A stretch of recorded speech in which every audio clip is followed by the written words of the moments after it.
is hereby given that the Board of Trustees of the Mesquite Independent School District will meet now at 5:53 o'clock on the 13th of May, 2024, at 3819 Town Crossing Boulevard in Mesquite, Texas, and during such meeting will consider all matters incident and related to the canvassing of returns and declaring the results of the school trustee election held on May 4th, 2024. Oh, is that what we're doing now? Okay, go.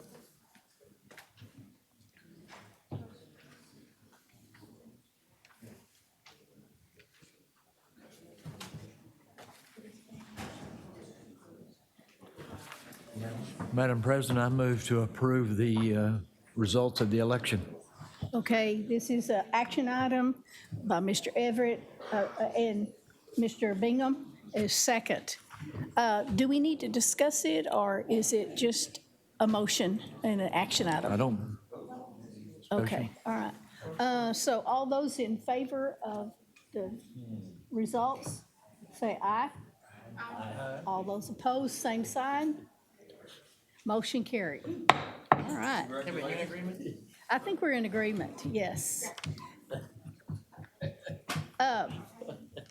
We now close this portion of our meeting, and we will open with the other portion of our meeting.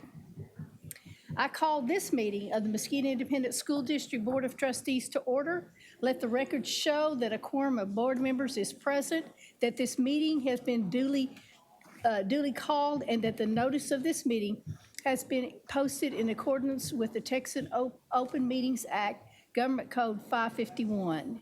This board will adjourn into executive session pursuant to the following sections of the Open Meeting Act, 551.074 and 551.075.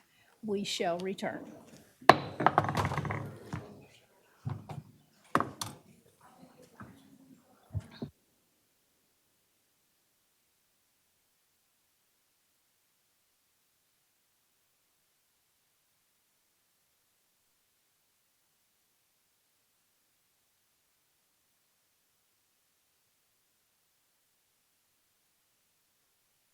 Good evening and welcome to our May board meeting.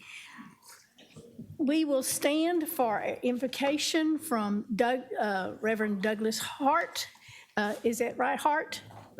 Hurl, okay, from the Mesquite Family Cathedral Church.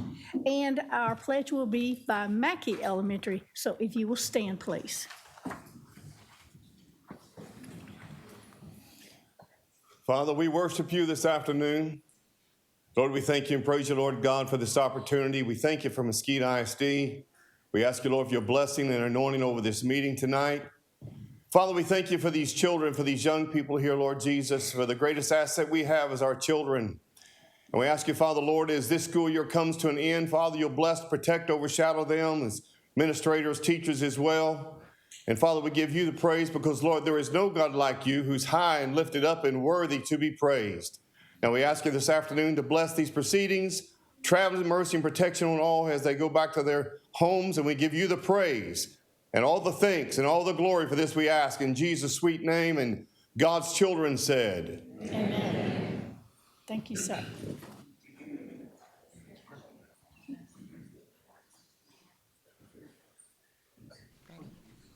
I pledge allegiance To the flag of the United States of America and to the republic for which it stands, one nation, under God, indivisible, with liberty and justice for all. Honor the Texas flag. I pledge allegiance to thee, Texas, one state under God, one indivisible. Thank you so much. Give us your name. Tell us who you are. Tell them your name and what grade you're in. Caesar. It's okay. Loud. Caesar. And you're what grade? Second grade. Okay. And from Mackey, all right. Mila, second grade. From Mackey, all right. From Mackey. Louise, fourth grade, Mackey. Thank you.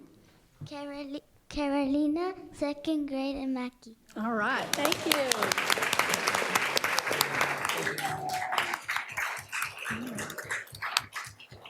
Do we have a board moment? Yeah, anything? This is a board moment. Do we have a board moment? Does anyone need to say something? So got to go with Vanguard's esports team. We went down to Austin. They were a rock star. Okay, absolutely rock star in a sport that's not always considered a sport. Get to watch them like rise up, and Mesquite High was there too. But they were awesome. They were well-mannered and gentlemen and ladies and just represented Mesquite so well. I was like, yes, these ones are ours. So yeah. Thank you, thank you. Anybody else? Yes. Very proud of them, very proud of them. Yes. All right, Ms. Joe. Okay, we have several recognitions to recognize this evening. And we are going to begin with our Star Para of the Year. I'd like to ask.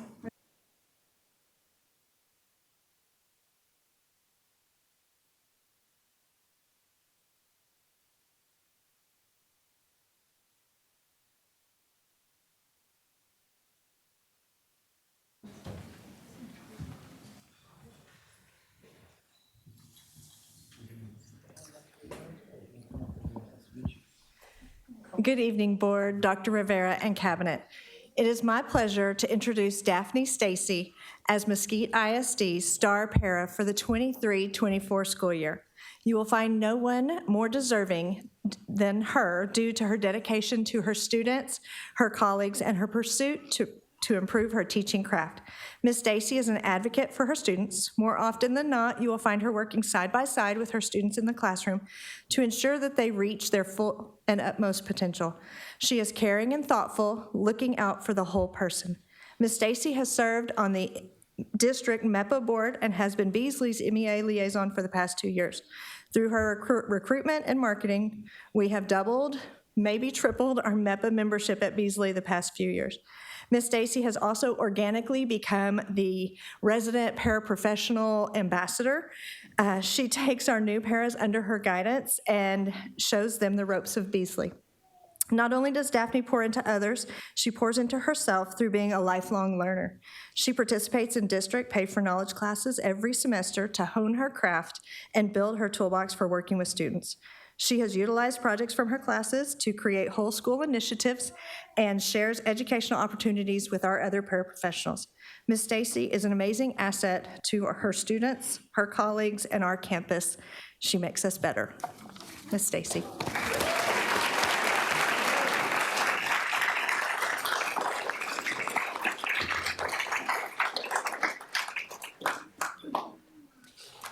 And tonight we are recognizing 12 students who just happen to be the valedictorians and salutatorians from our 6 high schools. These students exemplified hard work, perseverance, and dedication during the school year, and we are proud that they represent Mesquite ISD. So I'm asking each of their principals to come forward and introduce their star students. From Poteet High School, we're going to begin with Principal Kelly Long.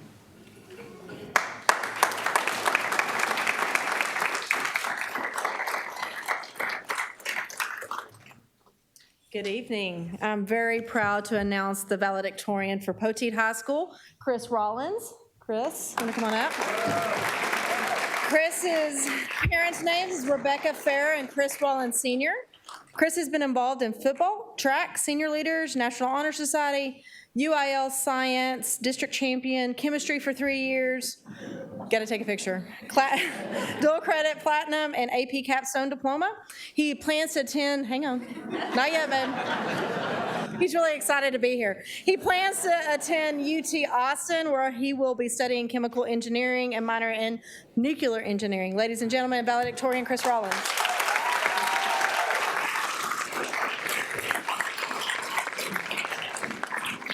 I'm proud to announce Hiroshi David as our Poteet High School salutatorian.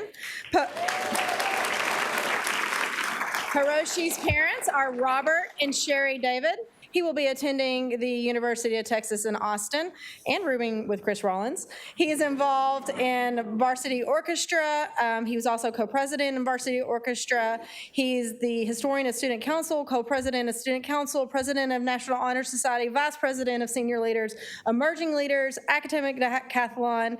He's receiving a scholarship from the Dallas Scottish Rite Library and Museum Scholarship. He plans to attend UT Austin and major in government political science to work in the realm of law. Hiroshi David.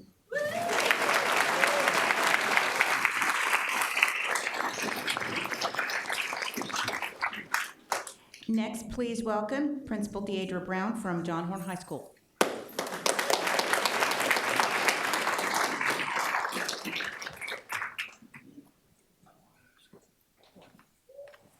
Good evening. Our valedictorian, Guadalupe Hernandez Zavala. Please stand. There you go.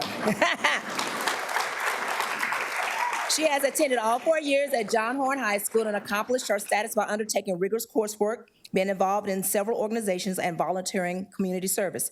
She's a member of the National Honor Society, Spanish Honor Society, National Honor Society, Mock Trial, Environmental Helpers. She plans to attend Yale University, majoring in molecular, cellular, and developmental biology to pursue a career as a cardiothoracic surgeon. Woo!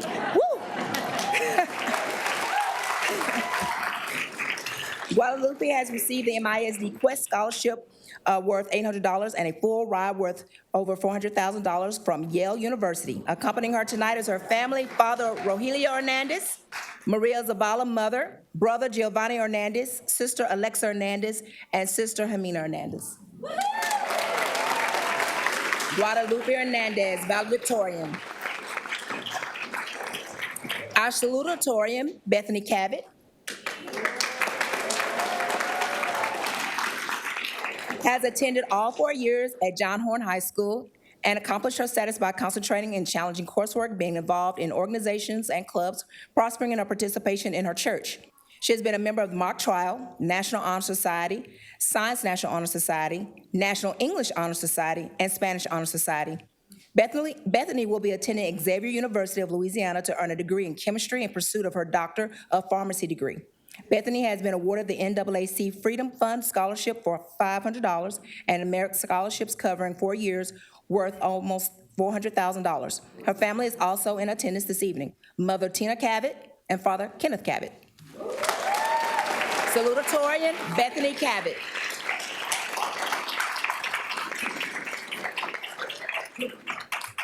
And now please welcome Principal Jeff Johnson from Mesquite High School.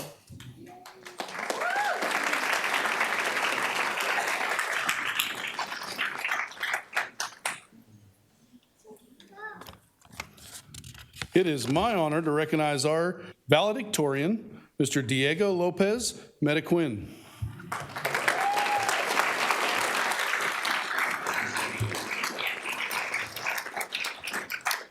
While at MHS, Diego has taken 11 AP classes and scored a 3 or higher in all 11 courses. Diego also competes on our UIL academics team. He will attend the University of Texas at Arlington this fall and will major in aerospace engineering. Diego has received the top 10% scholarship from UTA, is still waiting to hear for more scholarships that he's applied for. Diego is here with his father, Raul Lopez, his mother, Yvette Metaquin, his sisters, Melissa Lopez Metaquin, and Isabella Lopez Metaquin. Diego Lopez Metaquin, our valedictorian.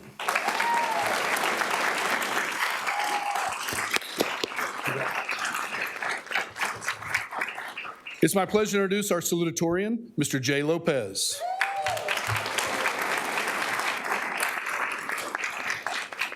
Jay has been a top 10 student and top 10% all four years while at MHS.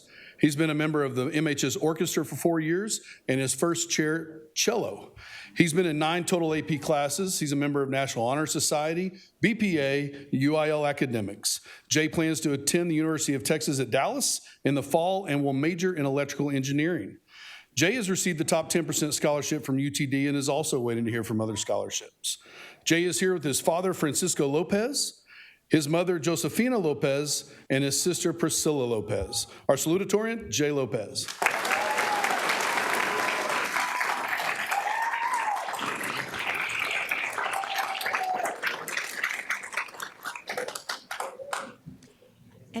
please welcome Principal TJ Reed from North Mesquite High School.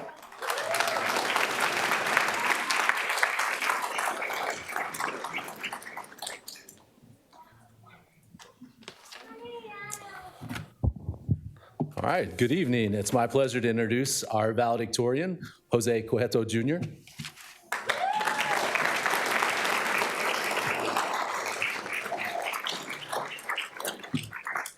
Jose has been a part of academic decathlon and aqueous robotics for 2 years. In robotics, he was the team's safety captain.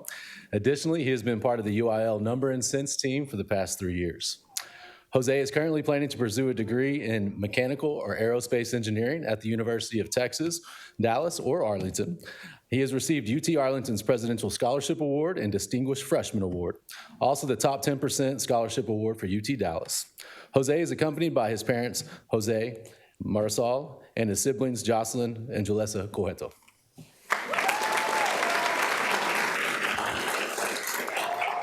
Dr. Green. It is my pleasure to introduce our salutatorian, who is not able to be here due to reasons beyond his control, Fidel Ramirez Jr. Fidel has been a part of orchestra, aqueous robotics, UIL academics, and National Honor Society for 3 years. Fidel will be attending Dallas College to complete his associate's degree. Following the completion of his associate's degree, Fidel plans to transfer to Texas A&M Engineering Academy via the Chevron program with a focus in electrical engineering. He has received a full ride scholarship to Texas A&M Chevron Engineering program, and he is looking forward to attend that fully. Fidel, as I've stated, is not here, but he has his parents is Fidel and Maria Ramirez, and his 3 siblings, Daniel, Yesenia, and Javier Ramirez.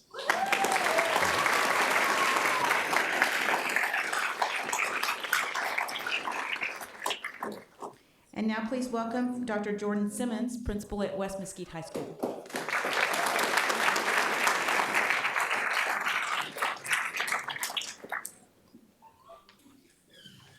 Good evening. It is my pleasure to introduce the valedictorian of West Mesquite High School, Adrian Sarinana. In high school,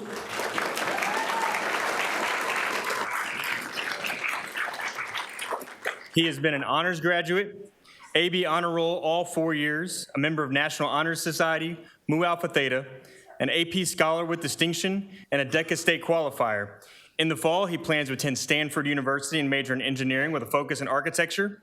He's received over $2 million in scholarships, including the Gates Scholarship, meaning money will never be an issue as long as he wants to learn. His family members are his mom, Ariana, his dad, Felipe, his brothers, Alonzo and Isaac, and Samuel.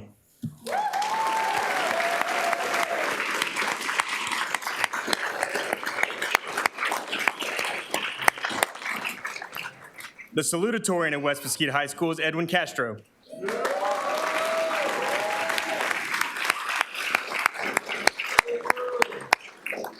Edwin is an honors grad. He was AB honor roll all 4 years, National Honor Society, Mu Alpha Theta, an AP scholar with distinction. He was an emerging leader with 3 years of service. He was second place in district UIL number sense, a 2023 district chess champion, and he wants you to know that he took all the AP classes because he wanted to flex on everybody. His college plans are to attend Brown University and he wants to major in astrophysics. His family is his mom, Fabiola, and his dad, Ronald.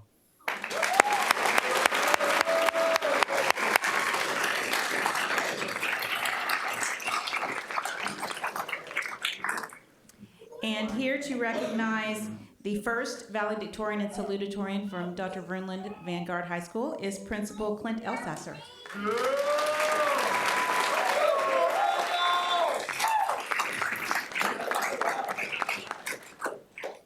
Good evening. I'd like to introduce our first valedictorian of Dr. David Verneland High School, Jacob Torres.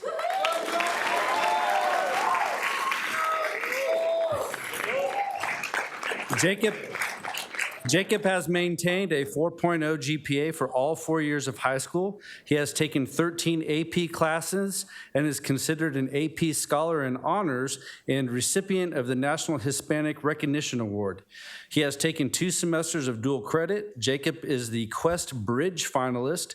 He is a Python certified entry programmer and has earned his inventor certification. He has competed for the Technology Student Association, UIL Academics, and Esports. He is a member of the National Honor Society, High School Aerospace Scholars, and Dungeons and Dragons Club.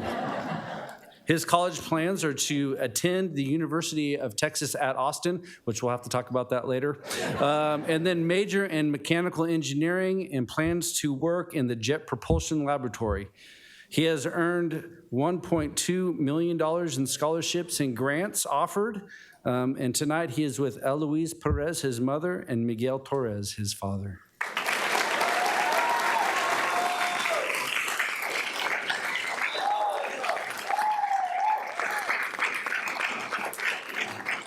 And to introduce our first salutatorian, Angel de la Fuentes Treviso. He's back there somewhere. And I did ask, and it's Angel, not Angel. Angel has maintained a 4.0 GPA for all 4 years of high school. He has taken 11 AP classes and is considered an AP Scholar and Honors. He has taken 4 semesters of dual credit. He is the Vanguard Student Council co-founder and has served as both president and vice president. He is an active member of the archery team, co-founder and president of the Computer Science Club, a Technology Student Associate, a competitor, a member of the Emerging Leaders and National Honor Society, and a varsity on the Overquest esports team. His college plans are to go to Rice on a full ride and major in cognitive science, plans to work in the neurotechnology. He has earned over $1 million in scholarships and grants. And tonight he is with his mother, Francisa de la Fuente.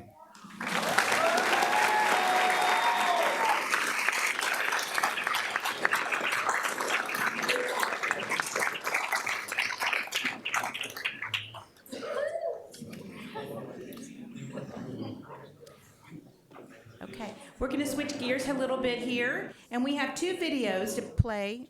One video that showcases MISD's UIL One Act Play winners.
Congratulations to those students. The following student councils were recognized by the state of Texas for their exemplary record of leadership, service, and activities that improve the school and community. First is North Mesquite High School Student Council. They were recognized as an outstanding sweepstakes council by the North Texas Association of Student Councils and National Gold Council of Excellence by the National Association of Student Councils. And their sponsor is Kristen Haywood.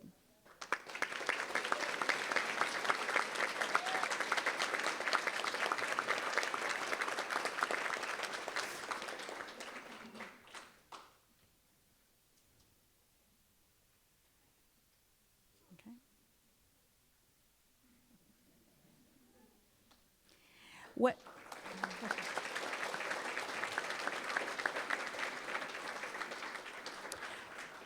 West Mesquite's High School Student Council has been recognized as a sweepstakes council and outstanding council for the state of Texas and National Gold Council of Excellence for 2024.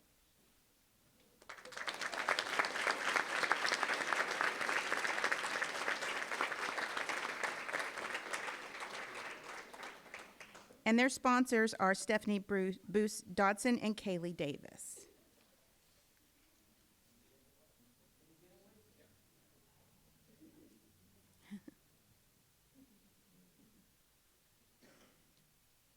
All right.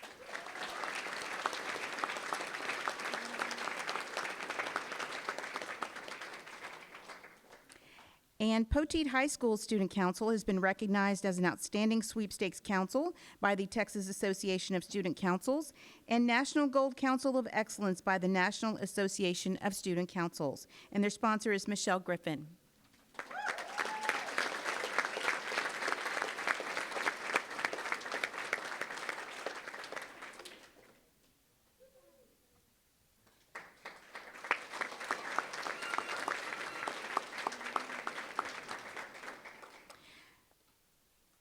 And now I'd like to ask Counseling Services Director Christy Davis to come forward and recognize MISD's Counselors of the Year and the Crest Award winners.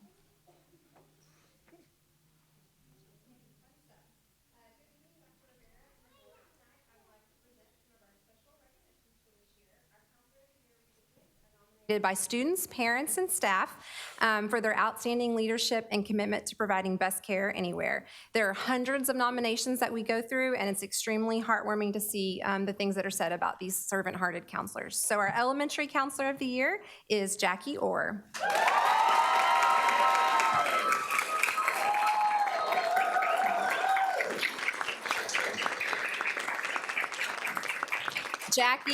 Jackie has been in Mesquite ISD for 12 years and is the counselor at Galloway Elementary.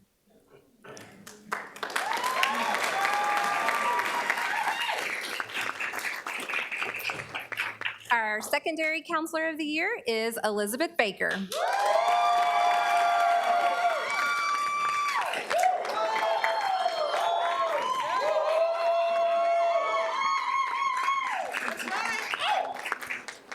These humble people love all of the celebration. Let me tell you. Elizabeth has been in Mesquite ISD for 14 years, and she's the lead counselor at Vanguard High School.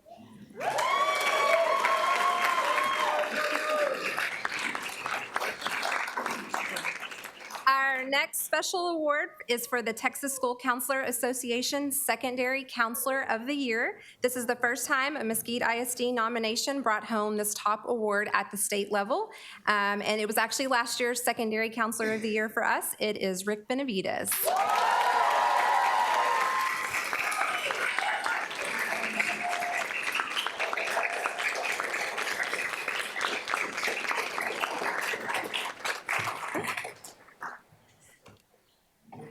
Rick has been in Mesquite ISD for 24 years, and he is the intervention counselor at North Mesquite High School.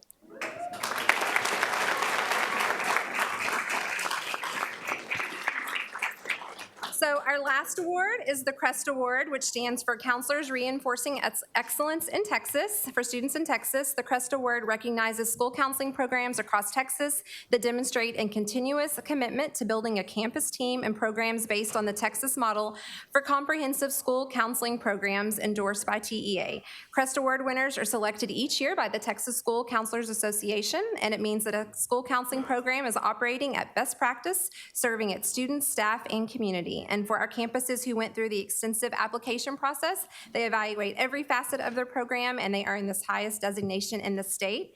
It's not just an honor, but a means to advocate for our counseling department and demonstrate how we support student success in school. And so I'm so proud of these recipients. While they make their way up here, we have a short video to play highlighting every campus that won this year.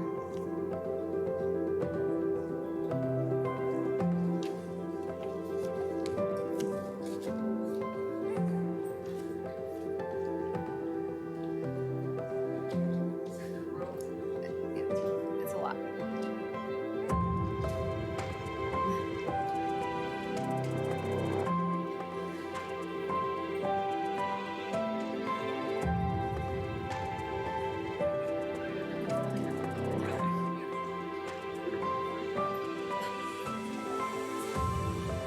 I have to squish.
So in case you were counting, the first year, one school, Poteet won Crest in 2020. It was 36 campuses this year that received the Crest Award. And so I also want to thank Amanda Kara, our elementary counseling coordinator. She personally coached many of those applicants through the application process to make sure that they got the recognition that they were deserving of. So thank you to Amanda Carroll, and thank you all very much.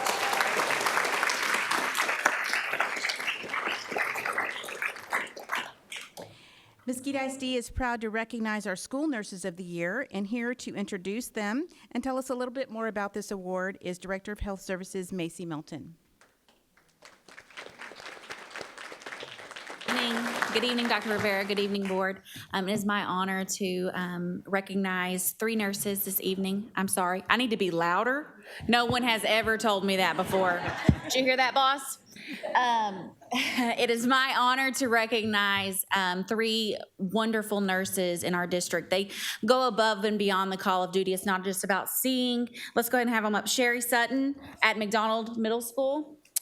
Ebony Rudolph at Gray Elementary.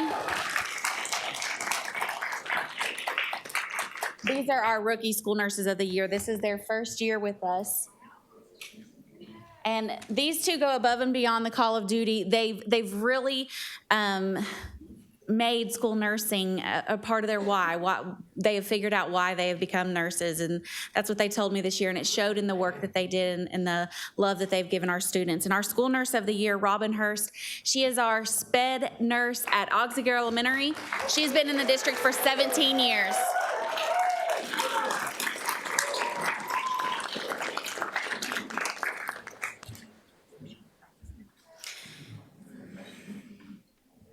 Okay, we'll take a picture.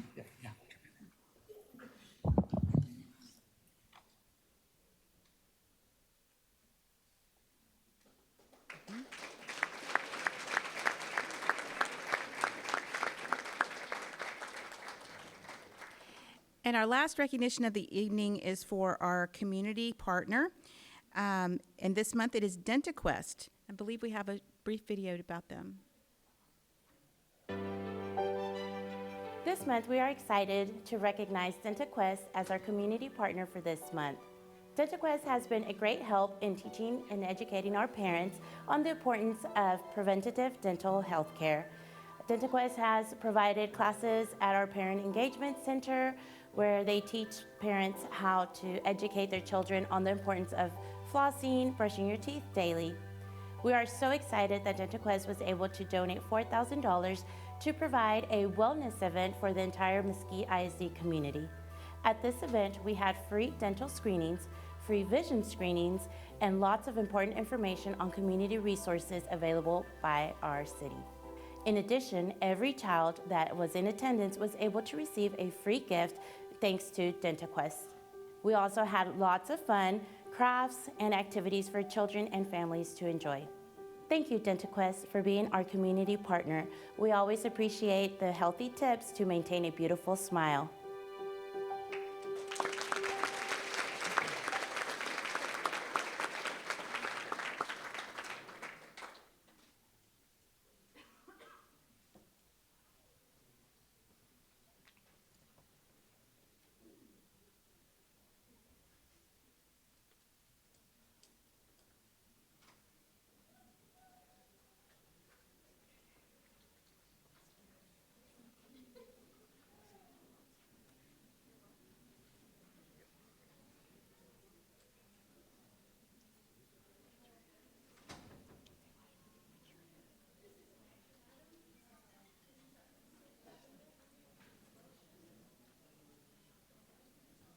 A second, please? Second. A second, okay.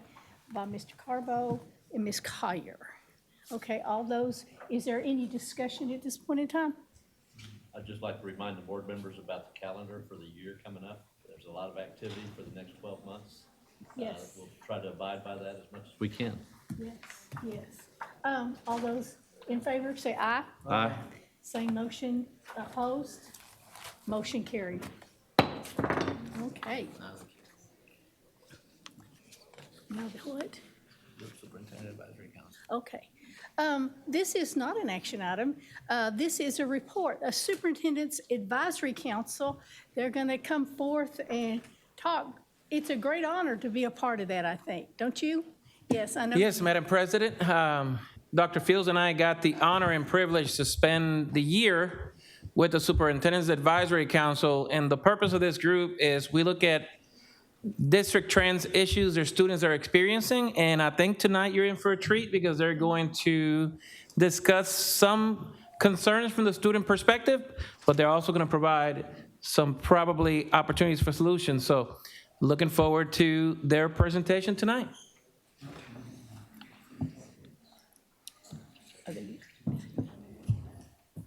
And I believe Mesquite High School is first.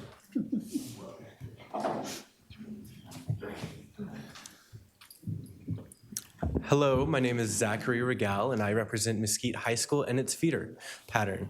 So sadly today, my teacher advisor and the rest of my group could not make it due to personal issues, but I am here to represent the voice of my community to the best of my ability. This is our school. These are some of my group members. So to start this off on a more positive note, I wanted to talk about more of the strengths of the schools that we visited. So as you know, Dr. Rivera picked a handful of students from each school, and we went to each of our feeder pattern and asked some students some questions like, hey, what do you like about your school? What is something you look forward to when you come to school? And what is something that makes you feel safe at school? And a huge wave of positive feedback that we got was actually the staff. And so a lot of the students talked about the teachers being really nice and welcoming and just brightening up their day just a little bit more to help them encourage and learn more. Another huge positive response was actually from the custodial staff and the lunch staff. A lot of them love to see their smiles in the morning or during lunch and just saying, hey, have a good day. Just simple things that really help students want to be at school. And that's what we really need in our institution. Another huge thing was SROs. The students really loved interacting and knowing that, hey, there's someone here to keep us safe. And to move on to another thing that the students talked about was security. A huge issue among our feeder pattern was security. A lot of the students talked about other students bringing weapons, some vapes, and other things that aren't supposed to be on campus. A lot of them actually reported that despite the backpacks and clear backpacks, it hasn't really helped, and it's actually gone a bit up more. So that's a big issue that I wanted to bring up to you. And another big issue was fighting. There's a lot of fighting in my Skeeter pattern of just in the hallways or even outside of school, but still on school property, of incidents of even bullying sometimes that lead to bigger fights and conflict. So a couple of ideas that us as a group from Mesquite came up to solve these issues are text-to-tip. Now, granted, there are already schools that have implemented text-to-tip, including mine. However, it isn't really encouraged at all. In my beginning of my freshman year, I heard it once, like, hey, this is a QR code you can scan. If anything bad happens, you should probably say something. But I've never heard about it ever since freshman year, including a lot of elementary schools middle schools that have no idea about any of this. So I think it'd be a huge thing that if we implement this in every school, a lot of future incidents could be either informed to be prevented at all or help stop sooner. Another implementation that we thought about was hall monitors or teacher monitors. Basically, a teacher next to a bathroom just stands there kind of like a scarecrow of like, hey, I kind of want to do something bad in the bathroom, like a fight or maybe even smoke. But if I see a teacher there, I'm going to second guess whether I should do that or not. And then another implementation was metal detectors. A lot of these weapons, especially the recent shootings in schools, could be prevented by metal detectors. Again, these are all just possible solutions. And in the end, we really just, as a community, want to grow stronger and improve our school to make it a safer place. Thank you so much. Very much so. It's one thing to say something that, we're not maybe negative about, but then you turn around and you have solutions. I love that part. So thank you very much, Mesquite High School. Appreciate it. Excellent. Okay, next. Who's next? It's North Mesquite. North Mesquite, you're next.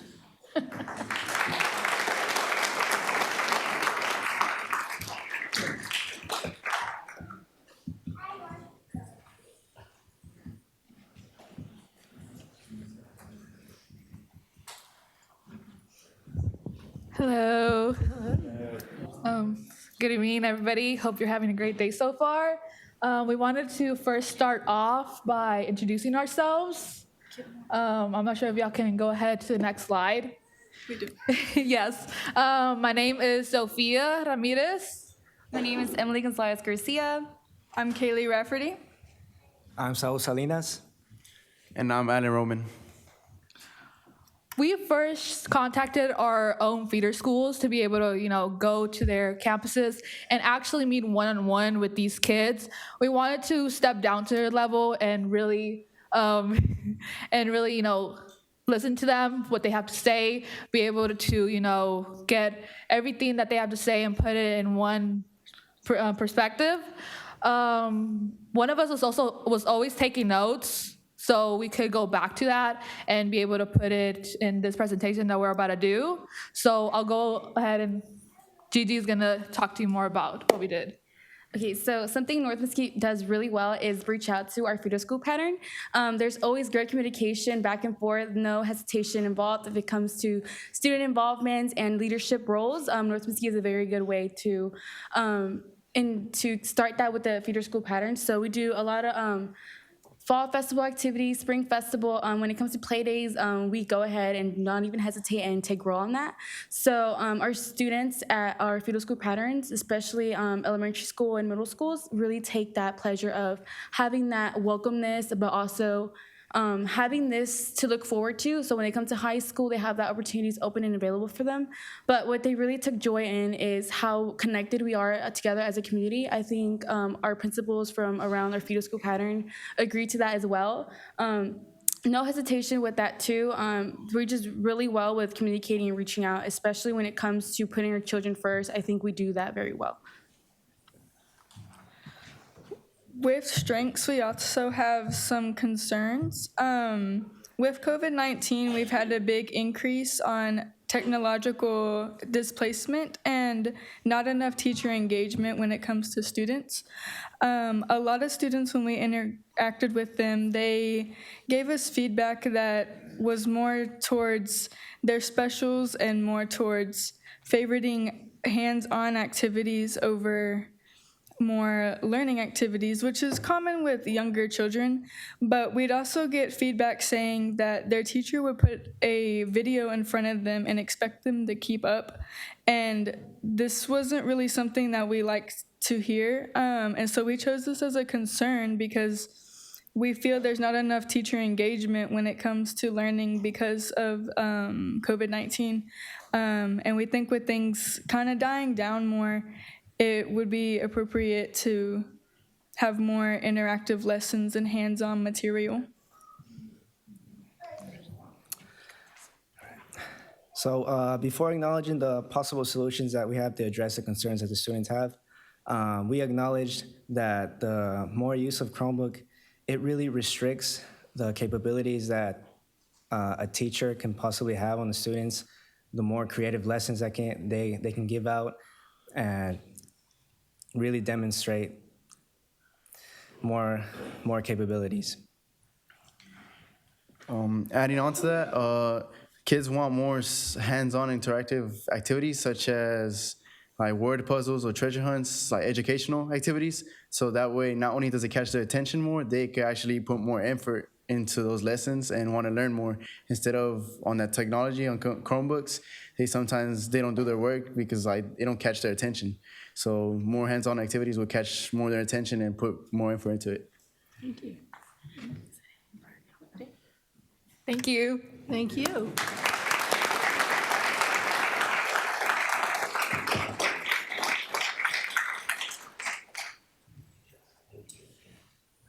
I think we have West Mesquite coming up to the mic, so approach the lectern.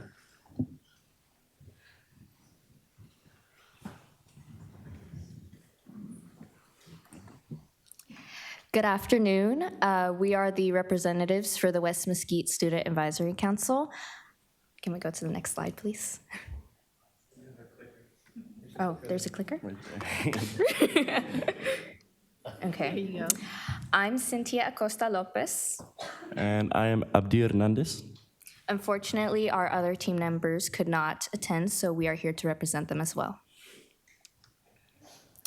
We want to start off first with some of the strengths that we found in our feeder patterns and in our individual West Mesquite High School. Staff, including teachers, janitors, and counselors, are highly valued in all of our schools. It was a very consistent pattern that we saw when we sent out surveys to our students in our feeder patterns. They expressed that they really enjoyed the authenticity and the connections that they made with the adults that they found at their schools. Another strength that we found is that students are enjoying the extracurriculars, the clubs, and the activities that are going on in school. As previously mentioned, students do not enjoy online learning. They do not enjoy the Chromebook use, which was displayed with their enthusiasm about the extracurriculars that they are currently participating in. Concerns that our students had was our students not only want, but they need more support and freedom. Dress code especially, many students feel as though dress code is no longer necessary, claiming that they're wasting money on clothing that they only wear during school and would soon outgrow. Administration often interferes with students taking learning time to crack down on minor dress code interactions. And our emphasis on academics. Despite the low-income background many West Mesquite students come from, West Mesquite is the top scoring school in STAR and AP testing of all the Mesquite schools. However, almost equally, we have seen the deaths, arrests, overdose of West Mesquite students and feeder students.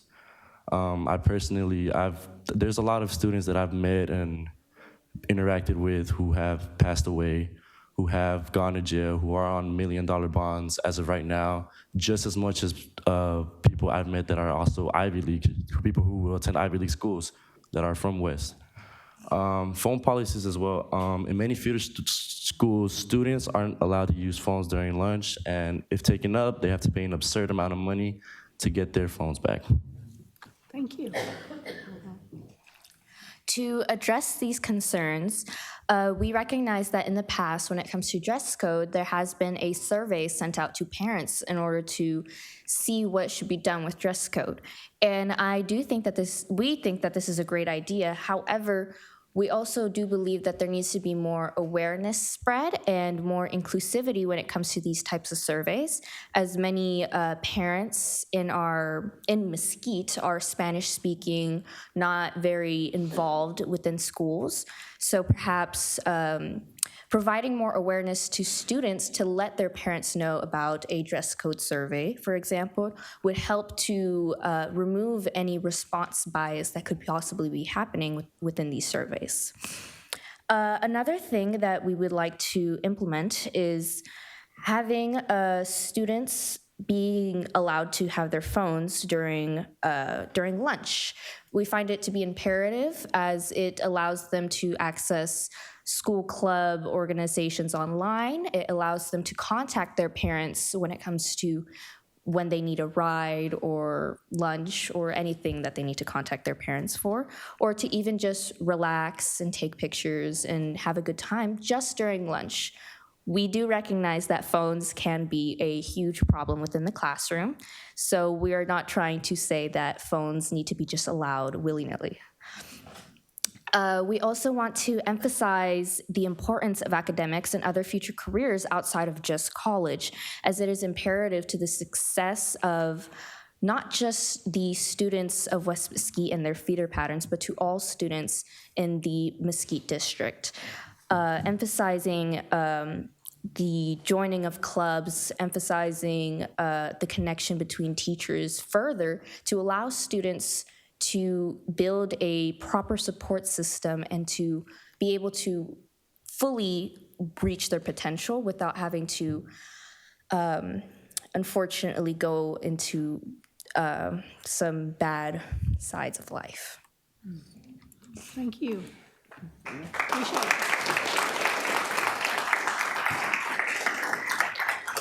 Poteet High School.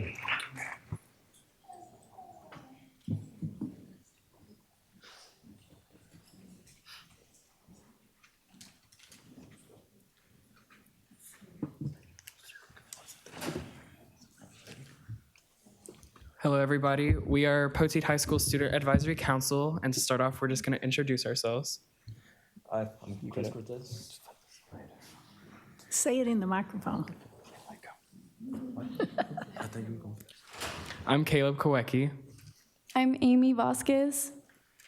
I'm Chris Cortez, and we have two missing members, Telvin Corberson and Sofia Escogido, who also helped us out with our presentation. Our topic today was school spirit and student involvement, so to talk about our strengths is Amy. Okay. There's a lot of things, positive things I could say about Poteet, but today I'm going to focus on social media and send-offs. This strength, with the use of social media, we're allowed to recognize all the good things that happen at Poteet. Like we have a Poteet Instagram page, or we have multiple social medias of Poteet, but it's used to recognize all the good achievements that happen, and for the send-offs, we're allowed to recognize them as well, and we all celebrate them. The whole school goes, and we all celebrate the people that went to state, like swim team, esports, and track. And with these pictures here, we see on the left, our athletic book club got recognized on the news, so that's a good thing. This is a flyer of our orchestra spring concert that was posted as well, and then this is our Mesquite Poteet page that we have on Instagram.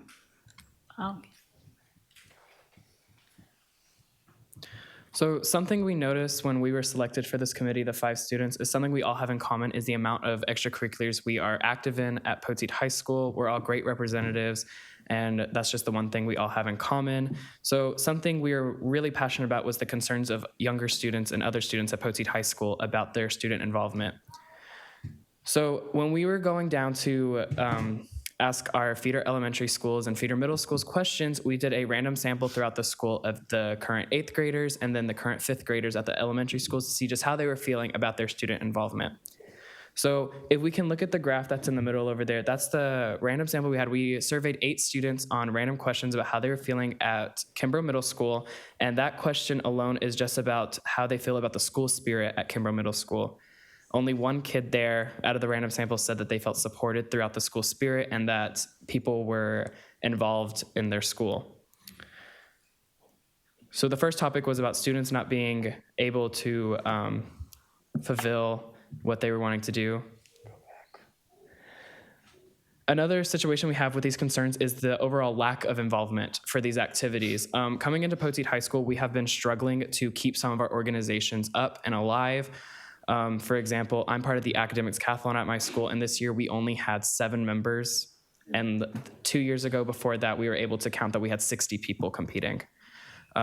Orchestra alone has also been fighting for more members, and just overall, not enough kids feel like getting into an elective is important to them or that anyone's even gonna support them through the decision that they're making. And lastly, we don't have enough people going to attend concert and games for these students to be able to feel like they're doing something important and representing our school. So some of the possible solutions that we all agreed on coming into this was one of the big things that we are told when we are at our high school is not everything is going to fit into your schedule, which is totally understandable. We have 8 periods in a day. Some of these activities involve being double blocked. Some of these activities take up most of the time that you have. But there is some ways that we could work around it. Sometimes students just instantly give up. So we encourage like counselors to push the students to being like, hey, this may not work this year, but you know what? At some point, you can be able to achieve this if this is what you are wanting. Another one of our topics is being able to transfer students to games and other activities revolving the school. This year at Poteet, we actually did start transferring students to home games, and we've actually had an increase in the amount of students being able to support. We're just hoping we can further that out to some of the away games if that's possible, because that way, even if it's a home or away game, the Poteet football team, basketball team, and all them still want the support of everyone at Poteet. And then our last topic is being able to provide a show-off night or just something we are able to do to show the underclassmen, the middle schoolers, and the elementary schools that Poteet High School is a safe place for their extracurriculars. It's some things that we're known for, and that this is a safe environment for them to be able to join. Even if they think it's not going to fit in their schedule, we can show them how different we all are and how we've been able to fit everything into our schedules. Thank you very much. Appreciate it.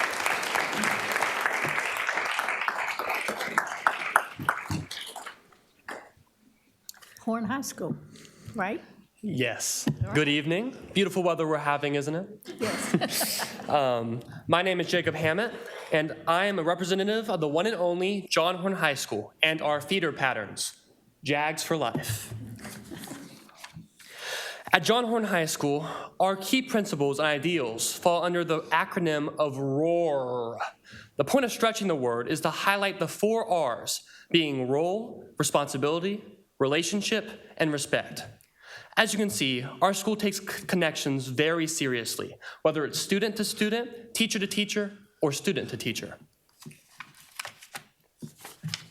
In our survey we sent out to our feeder middle schoolers, these being Terry, Barry, and Woolley, we asked 7th to 8th graders what they felt like were the strengths of their schools, or in simpler terms, what they liked or looked forward to in coming to school. The 3 most prevalent responses were friendships, extracurriculars, and their teachers/staff. Like Horn's ROAR acronym, we also decided to give these strengths an acronym because we believe that when you have something that works and benefits our students, it can be beneficial to highlight and build off of those strengths. The acronym we decided to use would be FET, which, in all honesty, seems a bit incomplete. But trust me, remember it, and we'll touch back on that shortly. In the same survey we sent out to our feeder patterns, we asked students what were some concerns they had about their school or the future of their schooling. And surprisingly, out of the 3 most abundant responses that we received, 2 of them had to do with the future or the act of moving to high school, with the topics being feeling underprepared, possible struggle or the fear of failure, and then last, but certainly not least, safety and feeling safe at school. With a fair margin of students even mentioning specific examples or stories they have heard from not only their campus, but John Horn as well. So, with these concerns in mind, we decided to propose an activity fair day or field trip for 8th graders at John Horn High School. Key part there. It provides students with an opportunity to visit their future high school, which, touching back on that, all high schools across Mesquite do an orientation night, which, that's great. But one main problem with that is that most students, with a majority of our students in our school district riding the bus home, they don't have rides. They can't go to school they can't go to the orientation night after school or on the weekends because they don't have someone to transport them there. And so by doing it during the day, it ensures that more of our population, our student population, can attend these events and see these opportunities. More positives about this would be introducing students to all clubs and organizations across campus. It informs students about Horn culture and pride.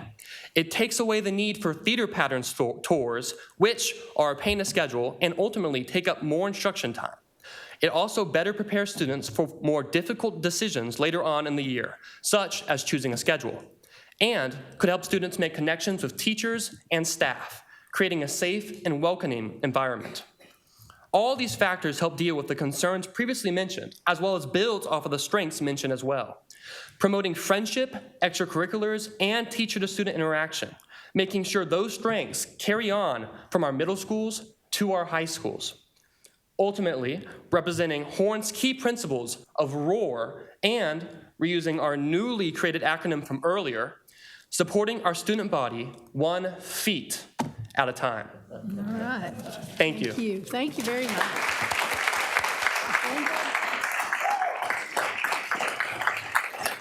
Vanguard. I believe it's ruling Vanguard time. Yes.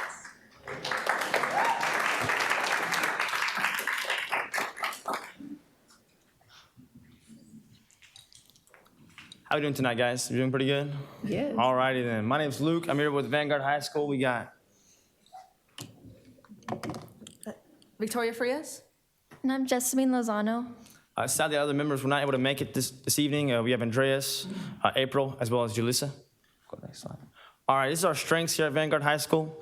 One big thing we have is a lot of school spirit. Whether it's our turkey tourney or our different festivals, we have a lot of people come and show up. We have almost every program will create a team for a turkey tourney or a booth for our different festivals. They'll even spend a lot of their own money creating these phenomenal programs for our students to attend to.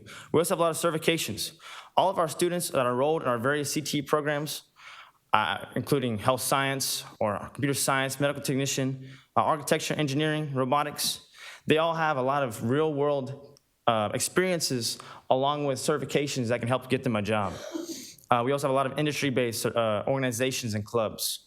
Another thing, we have a lot of high academics, whether it's our CCMR score. Currently for our seniors, it says 89%, but it went up a couple days ago to 95%, which is actually A on the scale. Our Our CCMR score for juniors currently, without the IBCs or our certifications, is currently 57%, which is pretty good without your certifications. That's the majority of what our CCMR is. Also consistent high star scores in all areas, including highest in the district. It also being our first year, we received 6 of the 7 possible distinctions for star scores. We also have the only National Merit Committed Scholar in the district, Christian Cito, a personal friend of mine. We are pretty good when it comes to not just our school spirit, but our certifications and our academics. All right, so now onto the concerns. So Vanguard competes in various events such as FRC, JROTC, HOSA, VEX, and VPA. So each of these events needs transportation to their competitions. However, Vanguard is a new school and we don't have shuttle buses that other schools may have, such as POT, that wide shuttle buses parked out in front to take us to our various competitions that our events may need. Okay. So the possible solution that we came up with as a team was that Vanguard should be granted the funds or just generally a shuttle bus to have. And this would help make our transportation more efficient for the clubs to get to their events. And in case of any late changes or any emergencies that need to be transported to, it would be more efficient for our clubs to get from one place to another. Thank you. Thank you. Appreciate it. Dr. I know you want to comment about this because these are awesome kids and they brought some really good ideas, but they have powerful things happening in our feeder patterns. Yes, Madam President. I mean, when I said that Dr. Fields and I spent a lot of time with these young adults, we did, and we were very impressed.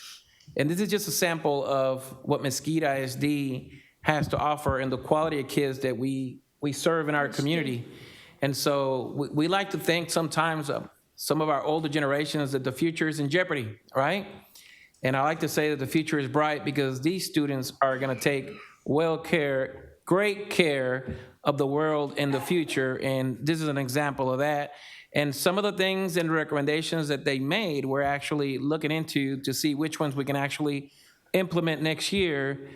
Because why do we ask him to come up with strength and concerns and solutions if we're not going to act on them? We acted on the ones last year, and we're going to continue to do so. But I want to thank them for their dedication, and I want to thank them for the commitment and for being here tonight. So please give everybody a round of applause. Very proud of them. Very proud of them. Not personnel. The other, yeah. Report from the Dallas County Tax Office conversion update. Mr. Prado.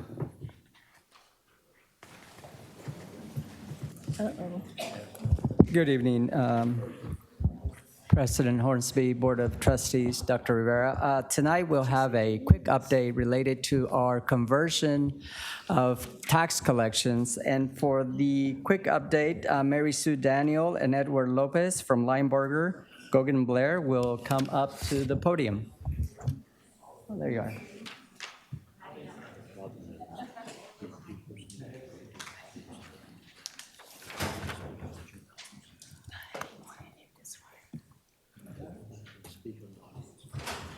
Ready? Good evening, Madam President, Board of Trustees, and Dr. Rivera. Thank you so much for having us this evening and giving us just a brief opportunity to give you an update. Last fall, the Dallas County Tax Office came before the board in order to collect your property taxes, both current and delinquent, and then became the transition process. And so it took a few months for that all to come together, but on April 1st, we did go live, and so now your taxpayers receive one consolidated statement that has their city, school, and county taxes on one statement for the first time. So there's been a lot of publication and information out there to make sure that we're educating the public on how they come forward and pay their taxes, both from the county and the city. So tonight, we just really wanted to take a minute to share our thoughts with about the people that really made this happen. So Ms. Samples, we want to give you your own round of applause because she was the historian. Oh my gosh, she was the historian. She had to search and seek and find records from way back, like 1970s. And so thank you so much for all your help in making that happen. Mr. Prado and also Ms. Chappelle, they were also had to do their part to make this happen. We had a large group of people from the city that stepped forward. We had two ladies come out of retirement to make this happen, so we're so thankful for them as well. And I'm going to let Ed share the other participants. Good evening. I noticed when Gilberto said we're going to get a report about taxes, half the room left. And so I did not take personal offense to that, but I noticed a lot of folks got out of the way. First of all, I want to just congratulate all these young people that came up and spoke. They have such a great presence about them. I loved hearing their comments and enthusiasm. And like the superintendent said, I have a lot of faith in our future of our country.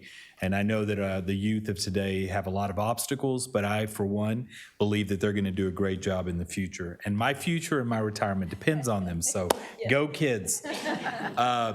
We wanted just to say thank you to the whole team that had helped in this effort. And last week, we recognized at the City of Mesquite, we recognized the city folks by name.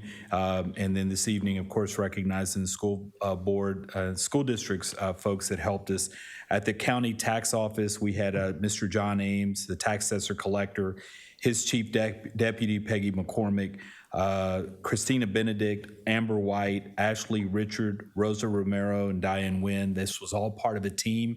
We met with this team or components of the team on a weekly basis as this transition was going through, both at the Linebarger firm, the city, the county, and of course reaching out to the ISD when we needed their help as well. This was a weekly update to make this transition happen. We also had two folks with the appraisal and collection technologies at the county, Chui Tai and Carlos Rincon. They were also involved. We also want to recognize Mark Gold, who is with Spindle Media. Spindle Media provided the software for the city's tax collection services. And although the city and the school are now going into the county, they were a big part of kind of tying in some loose ends and helping the city gather some data and information. So we want to recognize Spindle Media and, of course, recognize Gary Grimes and Mary Grimes. They were part of the transition as well. We had to reach out to them and gather documents. From time to time, we would say, what did the school board do back in 2002? What were they thinking in 1975? And Gary Grimes was very helpful in that. In all, just from the school district, the city, the county, and the software folks, we had about 25 people on the team that made this happen, not including the folks at my law firm at Linebarger. So we just wanted to recognize everyone and say thank you. For the citizens of Mesquite, you're going to be paying your taxes at the Dallas County Tax Office that's here local. Later in the year, the new county tax office is going to open, so you'll have a brand new facility to walk into. It'll be business as usual for the folks to take care of their taxes. They'll only receive one letter. It'll have the county, the city, and the school taxes all included. And then reach out to our law firm if you have any questions or concerns. We're on we have an office here locally as well. So if anybody has any questions, they can reach out to us. And overall, we just want to say thank you. Thank you for trusting the process. Thank you for allowing us to be part of it. And we're here to answer any questions if you have any. Otherwise, we'll get out of the way. Thank you. Appreciate it very much. Thank you so much. Well, Madam President, before they leave, I know they've been very modest, but Ed and Mary Sue, I want to thank you for our partnership.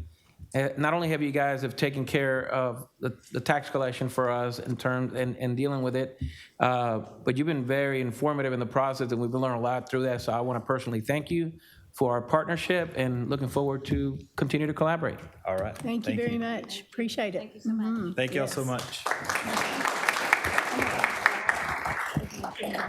Ms. Jobe, is there anyone to speak to the audience today? I'm not aware of anybody. Okay, thank you. All right, here's what we're all waiting for, personnel. All right. It wasn't the taxes? No, I don't think so. But we're glad they're here. Go, sir. Yes, Madam President. So you have on the agenda a list of positions and recommendations from administration. Yes. You've looked at the bios and at the candidates, and this is an action item. I will prefer to entertain the group as a whole, unless anyone wants to pull an individual position. No? Yeah, this is an action item. I need I move that we accept the recommendations as written. Mr. Rose. Mr. Rose is in our second by Mr. Carbo. All right. Is there any discussion? All those approved, say aye. Aye. All those opposed, same sign. Guess what? Motion carried. All right. All right, so now we're gonna meet who we just approved. That's Right, so they got approved. So I believe we're gonna start with, Dr. Karen Morris is gonna introduce her candidate.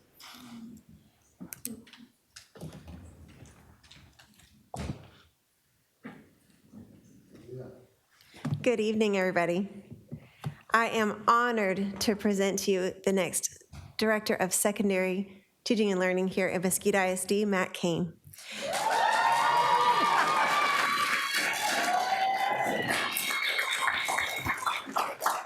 Goodness. Matt Kane is a product of Mesquite ISD, having attended Perung Elementary School, Berry Middle School, and he graduated from Horn High School. Following graduation, Matt earned his bachelor's degree from Texas A&M University in College Station, and that's okay, and then received his master's degree in curriculum and instruction from Texas A&M University Commerce. Matt was an 8th grade science teacher for 5 years before becoming a science instructional coach. He then served as a secondary science facilitator, supporting 6th through 7th grade science across all Mesquite ISD middle schools and high schools. After 2 years in the secondary science facilitator role, he was hired as the K-12 science coordinator, the position in which he currently serves. Matt Kane, everybody.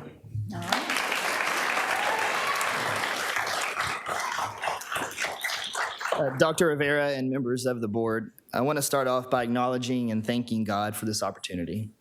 And I don't mean that as a cliche. I am deeply and sincerely grateful to him. I believe that every good and perfect gift comes from God, and this opportunity is certainly a good gift.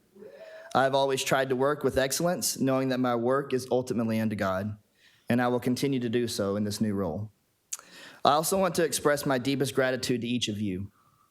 The way this board believes in and advocates for our students and staff in Mesquite ISD is such a blessing to our organization and our community. This is a unique group, and your work is much appreciated.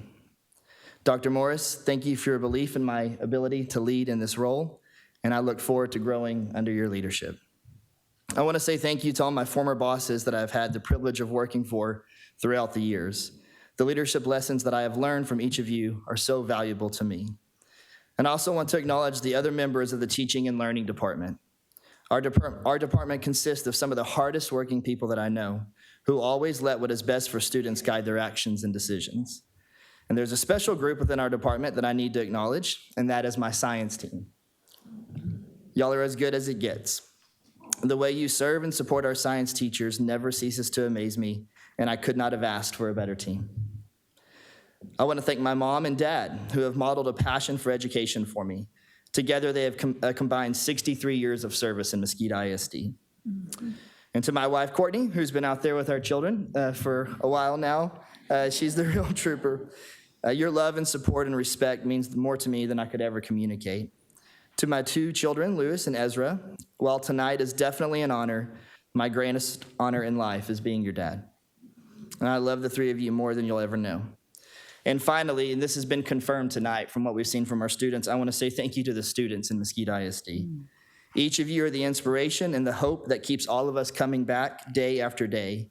And as the Mesquite Promise says, and this has certainly been verified tonight, your dignity is a given, you were made to excel, you belong here, and you are a difference maker. And I look forward to the days ahead and the work that we will do that aligns with the mission of Mesquite ISD to develop an inspiring and innovative learning community that educates and empowers students to pursue excellence. Thank you for this opportunity. Thank you.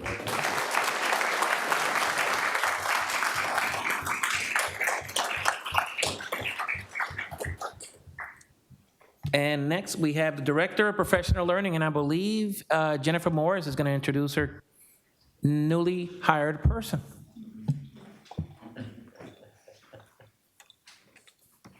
Good evening. It is an incredible joy and delight to introduce the new Director of Professional Learning, Jennifer Heiser. She is currently serving her heart out as our coordinator for professional learning in Mesquite ISD. She oversees the administration of several of our teacher pipeline programs while also conducting data analysis and leading professional development initiatives all across our district with all of our educators. Jennifer brings more than 15 years of teaching experience, having previously taught 4th grade, 8th grade, high school math, and college economics. She has also served as an instructional coach for new teachers at John Horn High School. Jennifer's commitment to professional development is evident in her educational background, which includes being one of the very first founding members of our ETIP program. She has served as a participant and as an instructor. She's also served as a founding member and facilitator for the New Teacher Academy and MISD. Jennifer is a graduate of Texas A&M University with both her bachelor's and master's degrees, and we are incredibly excited for her work in this role ahead. Thank you.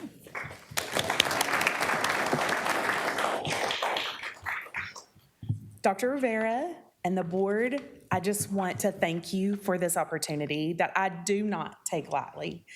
I appreciate your leadership, just as Mr. Kane said, the excellent way that you lead and look out for everyone. It shows in every aspect of the organization. I am so honored to be wrapping up starting my 15th year here in Mesquite ISD. And it's my unusual pattern or pathway to get to this point that I think really gives me a lot of extra passion for the pathways that I'm helping others become teachers here in our district. I have 2 degrees from the College of Ag at A&M. I was in the finance department at Mary Kay. As Jennifer said, I've taught a lot of different levels and some volunteer work that I do. And I believe in education and I believe in the options. And I am so thankful for y'all's support in providing these options. I can't miss this opportunity to talk about my family and the way that they help me, they teach me, the lessons that I have learned. And my children are here tonight. Anna and Ross, they're trying on the title of senior. Anna at A&M and Ross from high school as they're wrapping up this school year. And they really are my pride and joy. That term joy, one of my favorite phrases is count it all joy. And I have the privilege of working with so many people here in the district who find joy even in the hardship. My team in professional learning, Susan Williams, and the work we do with the student teachers and the teacher residents and the host teachers, as they're called now, and my PACE instructors and PACE trainers, the TSSs, they show me so much about holding their head high, finding the joy, and spreading it all the way to the students. That's why we're all here, and we're going to keep that focus. Thank you so much. Thank you, thank you.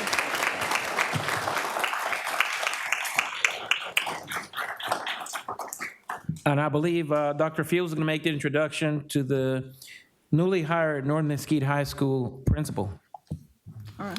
Good evening. I would like to introduce you to the new principal of North Mesquite High School, Marisa Ramos Bailey.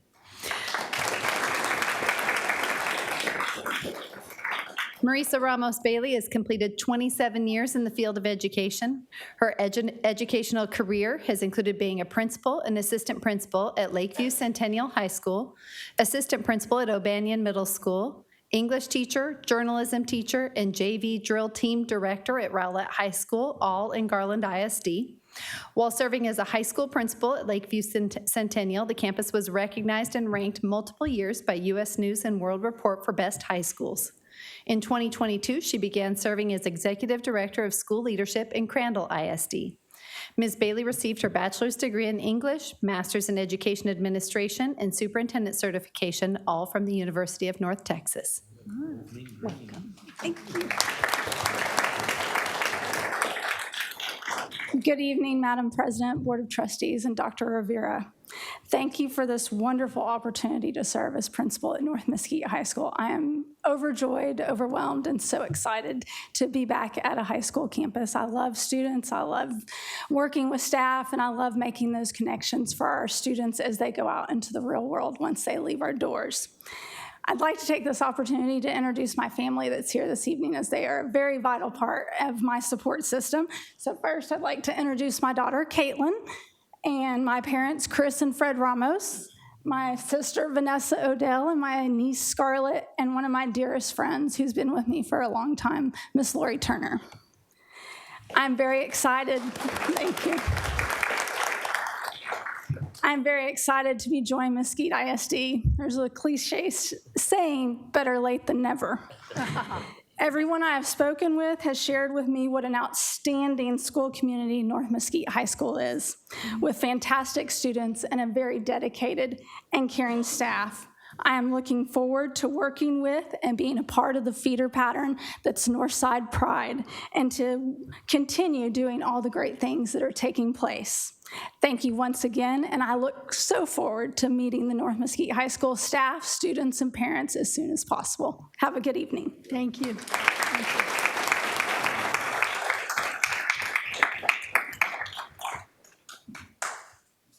Our next candidate to be introduced by, I believe, is Dr. Carpenter. Are you introducing the next one? I am. Okay, we'll move to the lectern. We have our coordinator for special education. Well, hello, everyone. I am super excited to introduce this candidate for special education. This young lady has dreamed about this job, and you know, if someone's dreaming about being a special ed coordinator, we make that happen, right? So Heather Beatty, an alumni of Poteet High School, holds a bachelor's in criminology and criminal justice from the University of Texas at Arlington.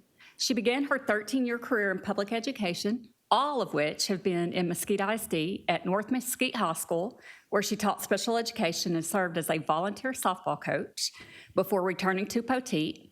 There she taught special education, coached softball, and later served as art vice chair for 8 years. Heather earned her master's degree in special education from Lamar University. So I'd like to thank Heather and welcome her.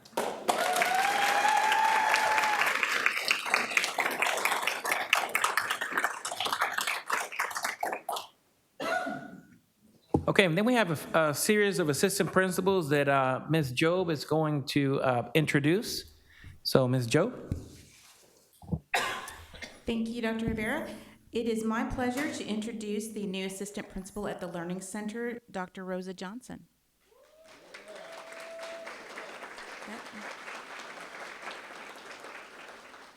Dr. Rosa Johnson is a 22-year veteran educator who joined Mesquite ISD in 2022 from Dallas ISD. She began her career at John B. Hood Middle School as a reading teacher and later taught AVID. After 11 years in the classroom, Dr. Johnson served as a dyslexia interventionist for 4 years, then transitioned to the lead MTSS reading interventionist role. She also served as an instructional coach for 2 years before joining MISD. Dr. Johnson earned her bachelor's degree from Governor State University in Chicago, Illinois, and a master's in teaching and learning from the University of Texas at Arlington. She recently defended and received her doctorate from the University of the Cumberlands in Kentucky. Congratulations.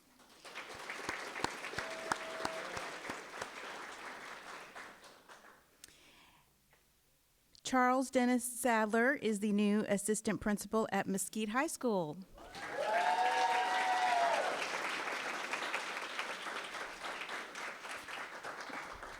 Welcome back to you. Charles Sadler completed 22 years in the field of education. His career began as a teacher and coach at Vanston Middle School. He also served as a teacher and coach at Berry and Terry Middle Schools and Red Oak High School. After 8 years as a teacher and coach, he transitioned to the administration as the assistant principal at AC New Middle School. In 2015, Mr. Sadler moved to Mesquite High School as an assistant principal and also served as the associate principal.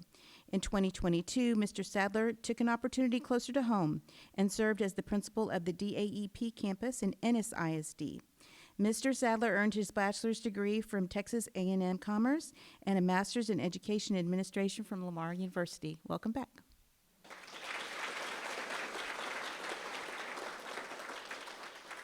And next is Carla Joseph, the new assistant principal at North Mesquite High School.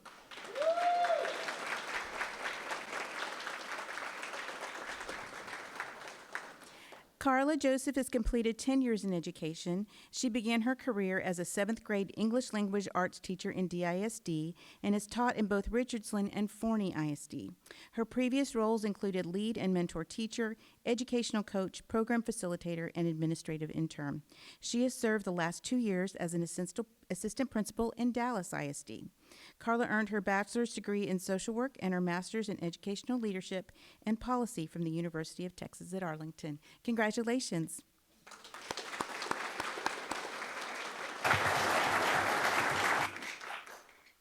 Okay, we are going to take about a 5-minute break here so everybody can get pictures and say hello.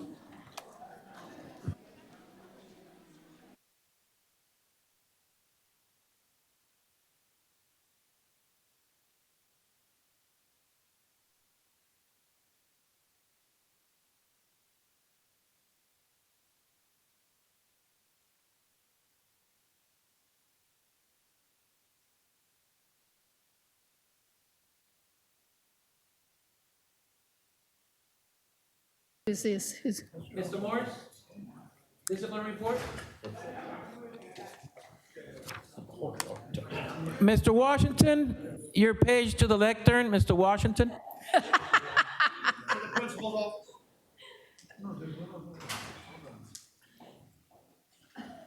He threw you under the bus. What can I say? Yeah. Still on aisle 3. Good evening, Madam President. Sir. School Board, Superintendent Rivera. Thank you all for having me this evening to share the Discipline Effectiveness Report. I appreciate the opportunity. Here's my clicker. Thank you.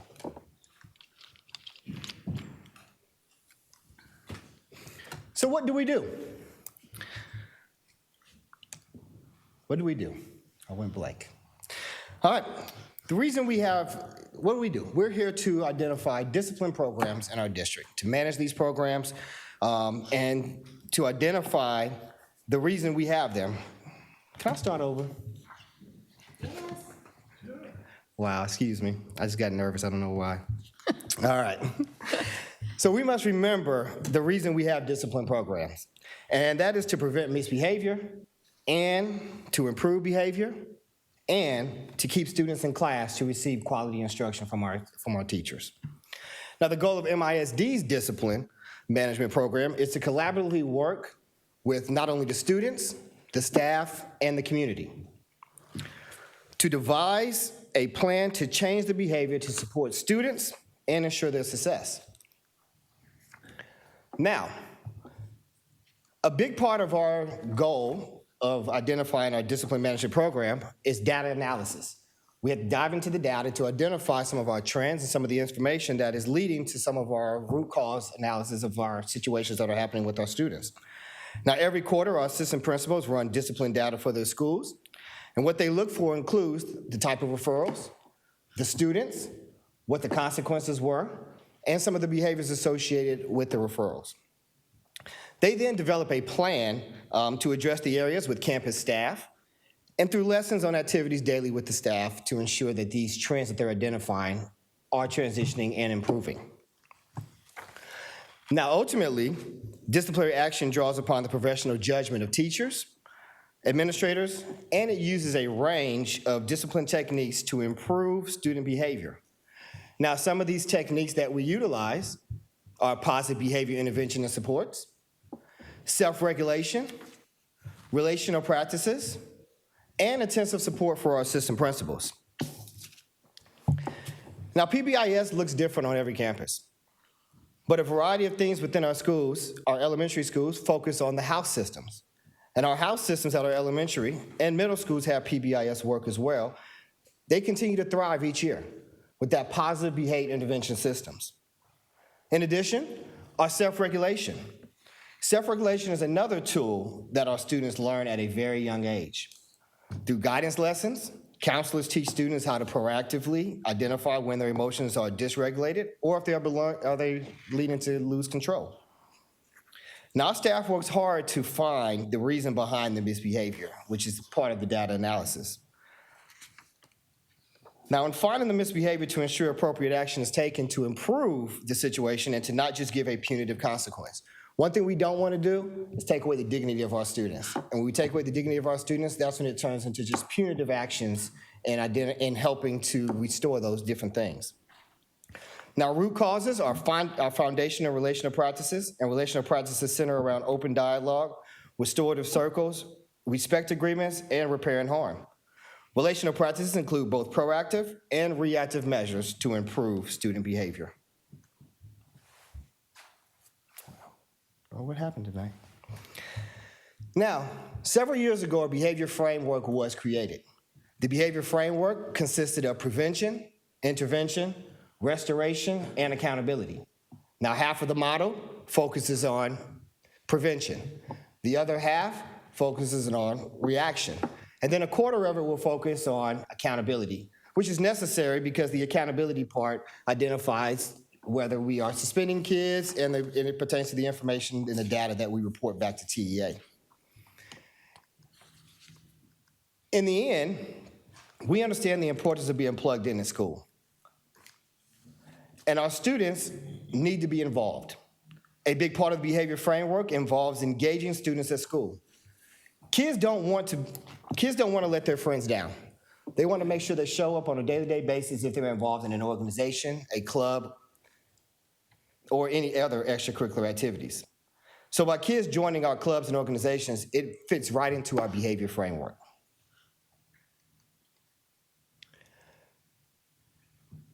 The Mesquite Promise was developed a few years ago, and it aids itself in assisting with our behavior framework.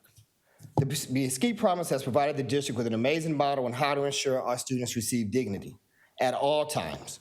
And with that dignity, it comes with ensuring our students excel. But when our students excel, it begins with a lot of things that are centered around that, and it begins with support from us. When students are involved in extracurricular activities, they have a sense of belonging. In addition, it provides a channel for reinforcing the lessons learned in the classroom, offering students the opportunity to apply the skills they learned in a real-world context. But excelling takes a village, and providing positive behavior support is critical in our students' development. Our counselors are trained in repairing harm due to trauma and self-regulation. By providing multi-tier systems of support, we are meeting the students where they are coming from and providing the support that they need. We believe that all students belong here, but in ensuring that we know that all students belong here, it begins with communication. And it's all about investing. Our students have to know that we've invested in them. And investing in students, that begins with the process of parent, staff, student conferences. This ensures that our students know that our campuses care about them, that the faculty cares about them, that the administration cares about them. These conferences are essential in developing processes to restore our students and to ensure that they are improving upon whatever missteps that they may take.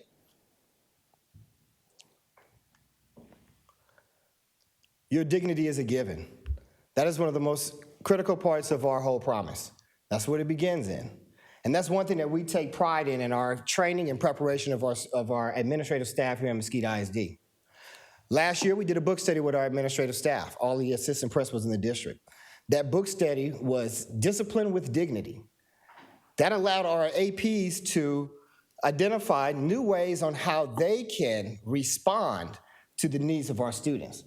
And we know that our students have different needs in the year 2024. It's changed over the course of time. And where it is now is somewhere new.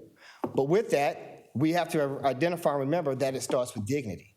And our dignity begins with ensuring we have relational practices in place.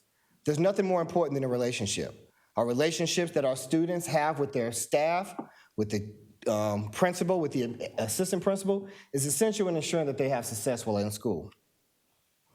Thinking about a student's dignity intentionally will ensure that discipline is not punitive. This helps when they convene to analyze the discipline data, to identify trends, to identify other areas of concern that have been identified during that particular quarter. And it all begins with there. It all begins there. It allows us to identify the root cause of some of their actions. The final component of the promise, which ties back to our behavior framework, is that every student in Mesquite ISD is a difference maker.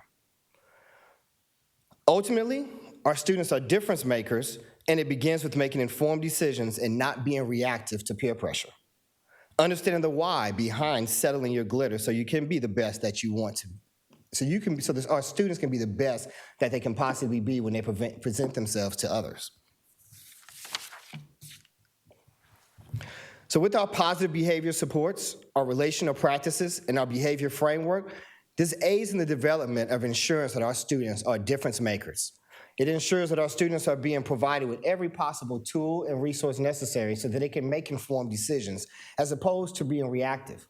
We know they will be reactive at times, but by these particular measures and ensuring that they have a process of a relational relationship with others, that the decision that they make can be aligned with what the promise and what our district is leading it to.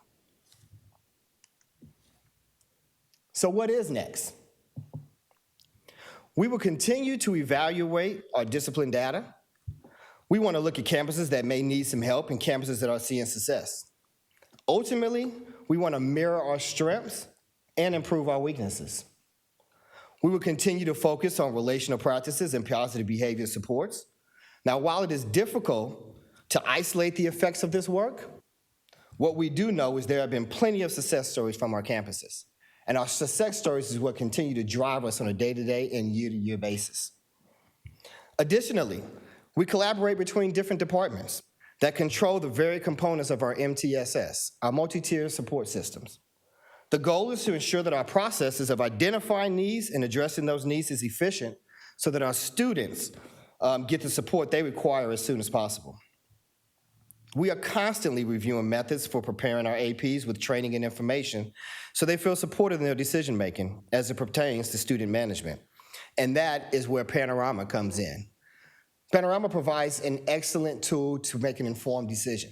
With the amount of data that is poured and dumped into Panorama, it allows our administrators to use dignity in identifying what's best for our students. Panorama includes attendance data. It includes behavior data. It includes academic data. So we're not just looking at one piece of the student. We're looking at all components of the student when we're making an informed decision. In these methods of reviewing what we are continuously doing to improve will ensure that our discipline data continues to have an uptake, to continuously to improve what our students are presented with in our district and provided as a form of services and as a form of support.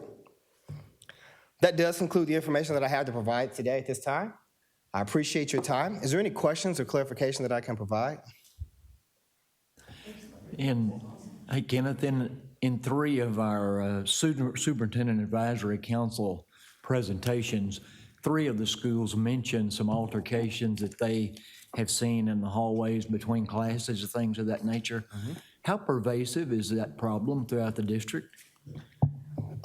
Is that something, when something like that occurs, or are you and Jeff made aware of those types of issues? Not necessarily those type of issues. They fall into our general area of discipline.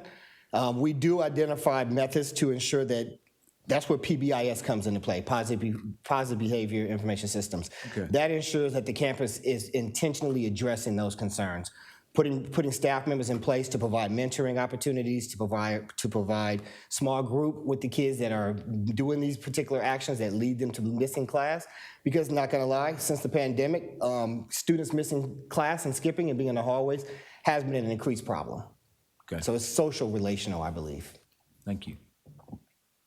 You know? Thank you. Sorry for the. Okay,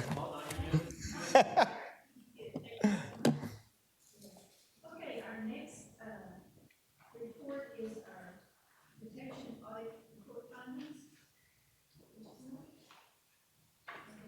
Yeah, Mr. Marks, that's you.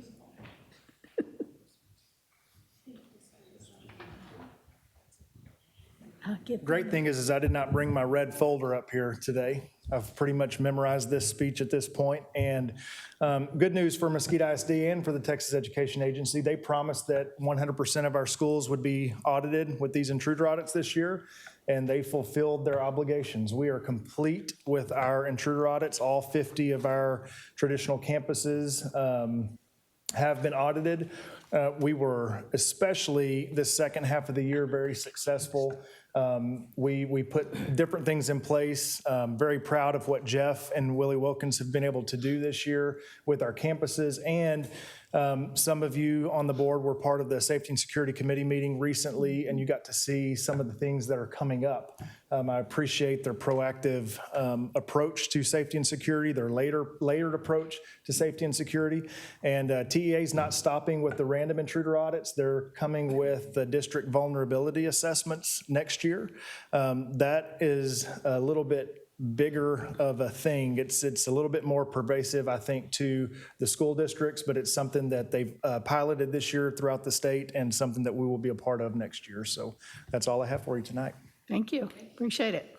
Our next is an action item to approve the ESS K-12 substitute management. Dr. Hensley? Thank you for being patient. We appreciate it. Thank you, President Hornsby, Dr. Rivera, members of our Board of Trustees. So I'd like to present to you this evening a proposed partnership with an organization called ESS. I'd also like to recognize two members of that potential partnership in our audience. Mr. Fred Benson is here this evening, and Ms. Jenna Cruz is here as well to answer any questions that you might have of them. So thank y'all for being here. So I want to start with our current state of substitutes and fill rates and that sort of thing in our district. So in the year 22-23, we had 53,923 substitutes requested in Mesquite ISD. We were able to fill 29,794 of those, which left us with a fill rate of 55.3%. This school year, we took data as of February 9th, and so 23-24 school year as of February 9th, we had 31,856 substitutes requested. At that point, we were able to fill 18,587 of those. And so at that point in the year, we had an average fill rate of 58.3%. Just also for your information, on average in our district, we are filling about 300 daily substitutes requested. We have 600 in our overall pool on average, 600 substitutes. All right, so our partnership with ESS would basically provide us a resource with them. They would run our substitute system. They would hire all of our current substitutes, those who were interested.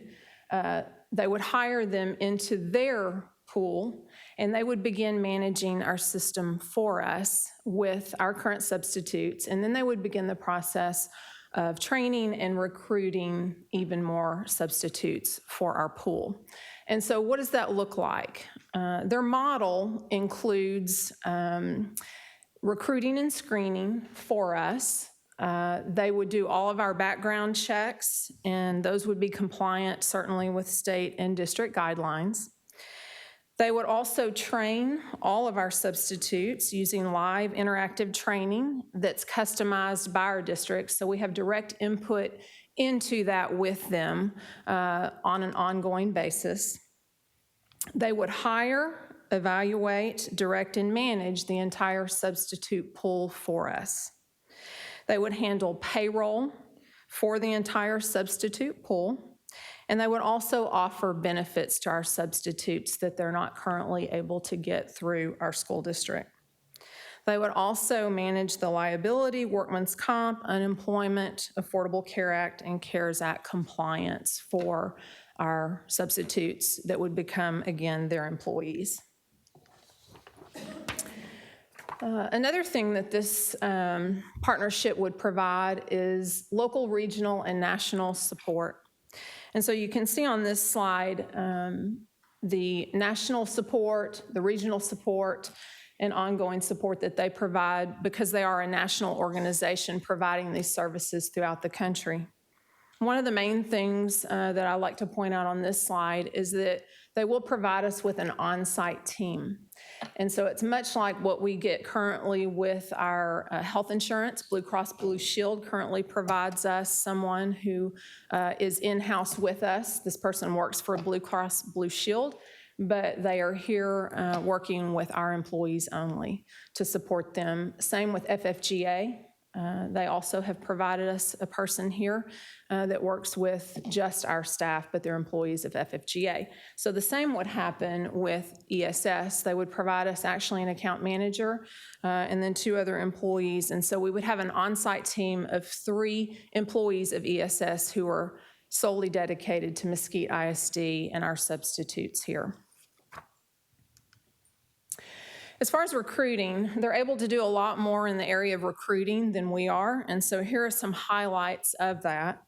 They have digital outreach, and they use things such as Indeed, Glassdoor, LinkedIn, Instagram, and Facebook. Again, remember they're at a national level, and so they have resources nationally and locally and regionally. They do other recruiting, traditional things like local papers, flyers, lawn signs, outdoor banners. They also have referral programs, $100 refer a friend program. And then they participate in district activities and community events, such as going to football games, PTO meetings, booster club meetings, church events, Chamber of Commerce events, all of those things in an effort to recruit substitutes for our district.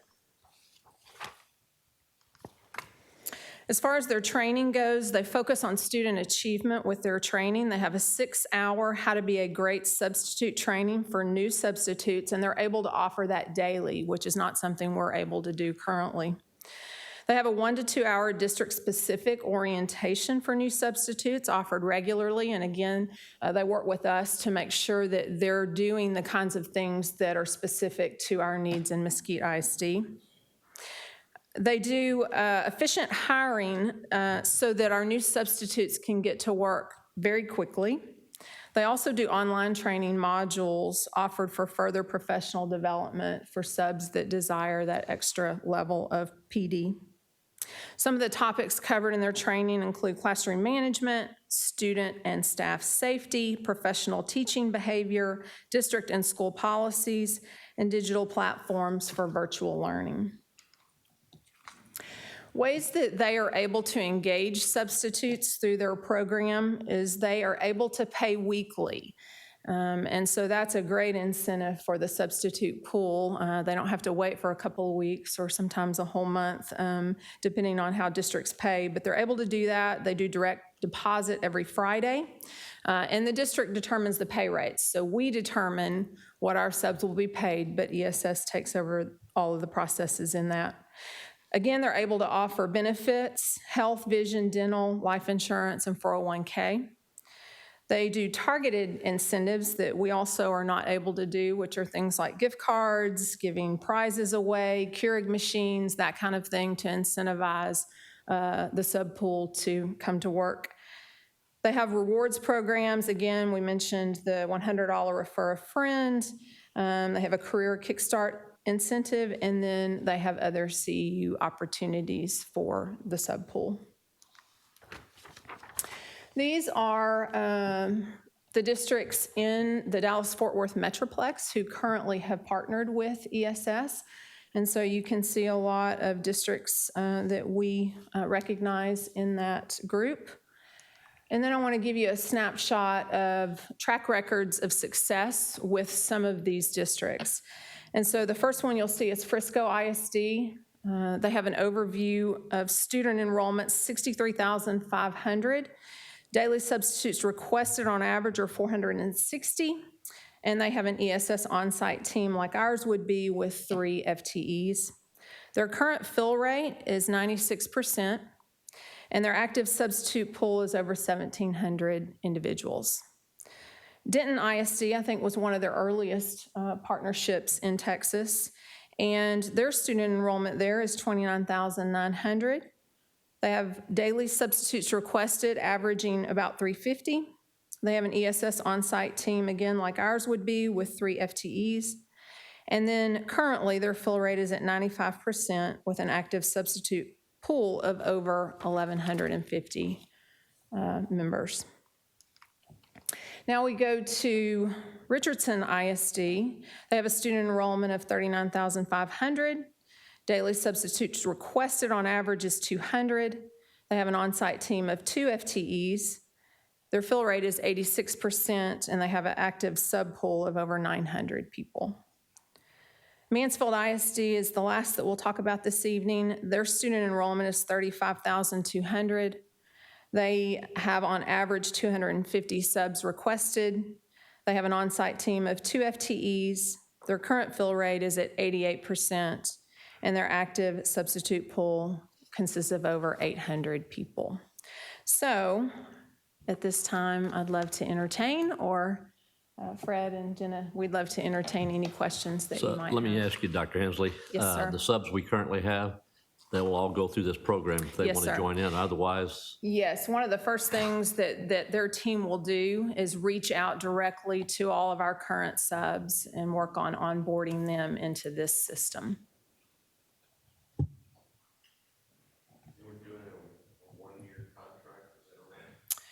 The contract, was it a 1-year, Fred, that we? Correct. Our contracts are 1 year. We have to earn our keep every year. The active sub-pool is dedicated to this district, or is it spread across multiple districts? This is a great question. So the active sub-pool will be the substitutes that have signed up to work in Mesquite ISD. We do have a few that will cross-sub, but what we traditionally see is that substitutes are pretty loyal to the district that they service. So while there may be a handful that are cross-district subs, a good majority of those numbers are going to be solely dedicated to working in Mesquite ISD. It sounds like one of the big successes of ESS is recruiting new subs. Is that right? Yes, yes, absolutely.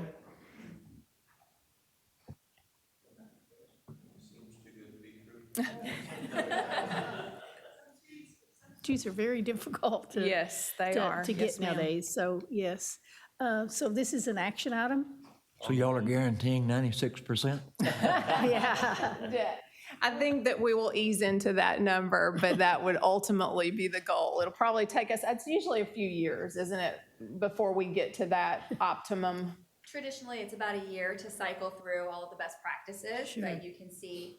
The numbers that were presented, so for example, Mansfield was on there. Mansfield was a new start for us this year. Year-to-date data is in the 80s, but if you look at the last 3 months, they've consistently been in the 90s. So you will see that incremental increase in productivity. Good. And the pay, I'm sure it's competitive with the other districts, but it's at over what we are paying today. We will go with what we're currently paying today, but we certainly will always look at that annually. What's the process, just short on as far as when you have a sub that you need to get rid of, and they're not working out, or something happens on the campus, does that come through the district, or does that go through ESS, or? Yes, Another great question. So any disciplinary actions that need to be taken with a substitute that's employed by ESS, we don't mind handling those. What we will ask is for the campus to let us know what occurred and also what they would like to see from an actionable item. We'll partner with HR to make sure that the action is appropriate, but we'll handle all the disciplinary actions. Madam President, I move to approve. Second. And Mr. Rose, second, Mr. Okay, Mr. Seward, is there any discussion? Okay, this is a vote. All those in favor say aye. Aye. Opposed, same sign. Guess what? Motion carried. All Thank right. you. Mhm. Okay, the auditor's role presentation. Mr. Hokinson. Yes. Good evening, Madam President, Dr. Rivera, Board. I understand that the compensation package is right after me, so the shorter my presentation, the higher my salary increase. There you go. We'll work that in here. So good evening. I'm Brian Hokinson. I'm the internal auditor for the school district. Several years ago, 16 plus, MISD decided in its wisdom, I believe, to employ an internal auditor to support the internal controls and compliance processes here at Mesquite ISD, and I've been serving that role coming up on 7 years. In our DC legal policy, we indicate, and this is relatively standard across probably the United States, if a district employs an internal auditor, that there'll be an independence relationship between the work and the processes in the departments, and that the internal auditor will in fact, report directly to the board.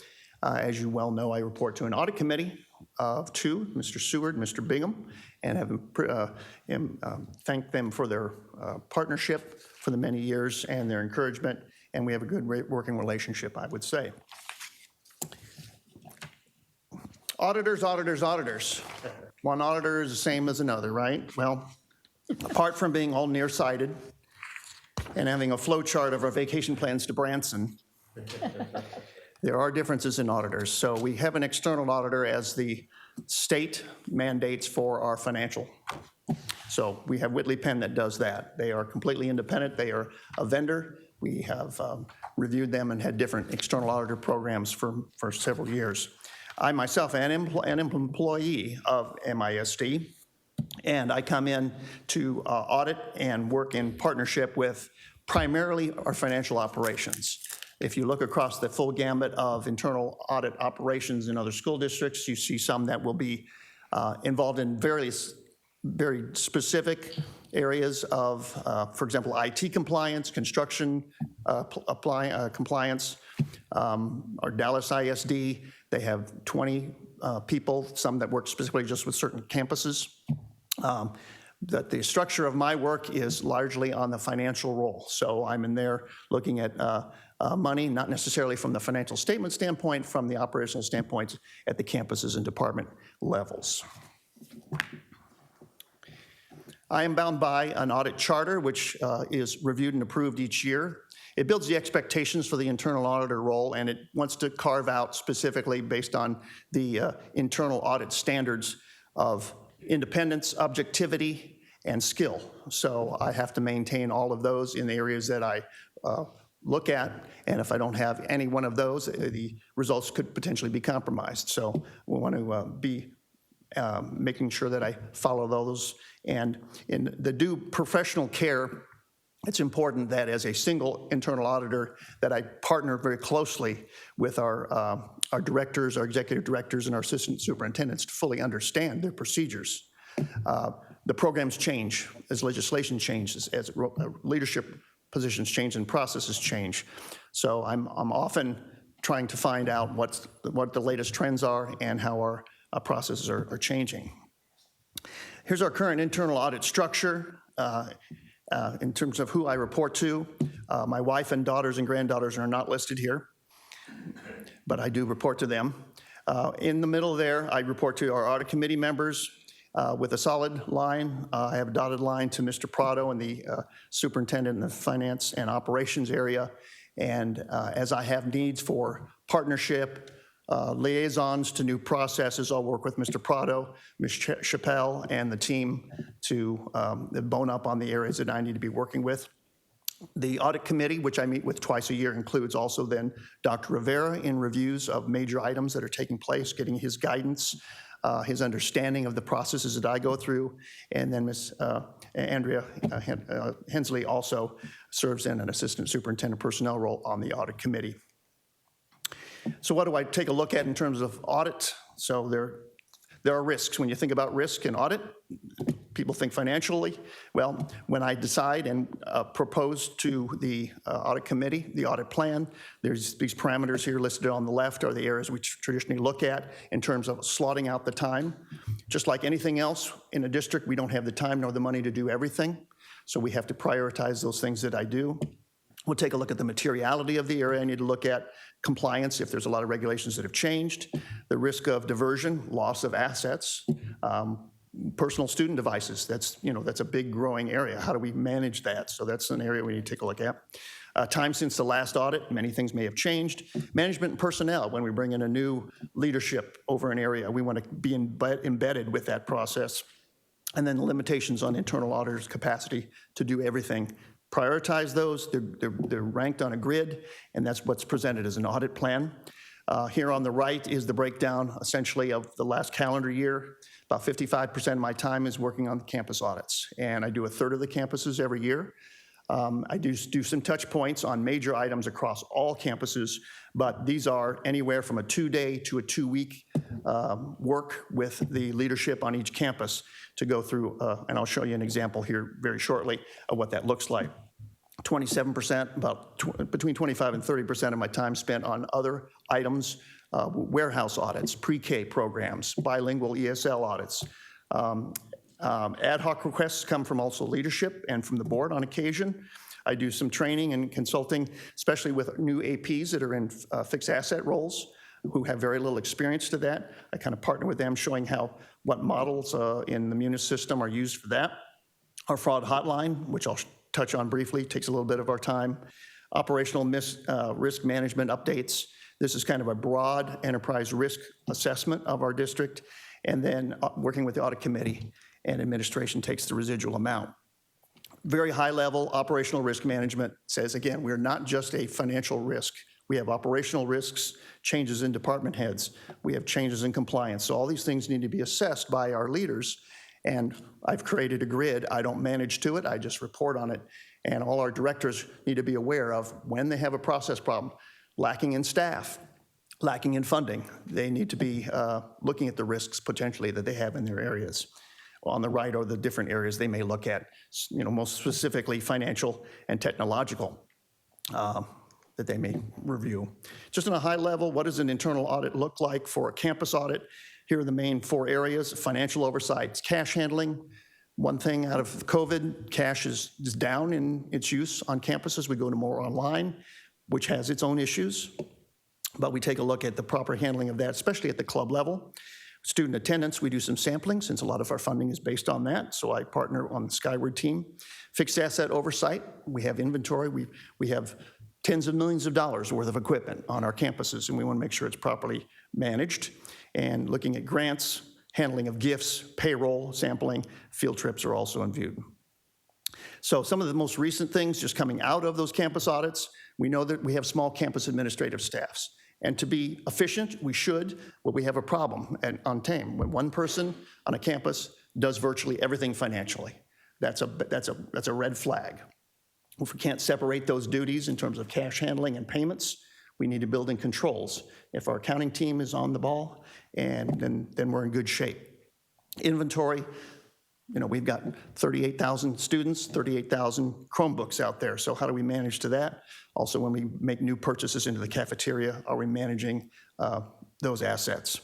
Club fundraising, over here on the right, you see $1.8 million of club money was sitting on those accounts for our campuses at the beginning of this year. And I was pleased to hear that the kids earlier were talking about doing extracurricular activities. There's money available in most of these cases for these kids to be involved in the community and using some of that money. And then just club oversight. Many of our sponsors are unpaid as club sponsors, other than our CTE folks. They're teachers. And so we want to partner with them to help give them some financial guidance on how to manage those sorts of things. Last topic, our fraud hotline. 5 years ago, we partnered with Lighthouse Incorporated, it's owned by Centrio. And we have an online on our website, an ability for folks on an anonymous basis as an employee to report information that they think may be pertinent to potential fraud, theft, malfeasance on our campuses. There's also a phone line which is supported in 27 different languages. And probably about once or twice a month, I'll get something into that.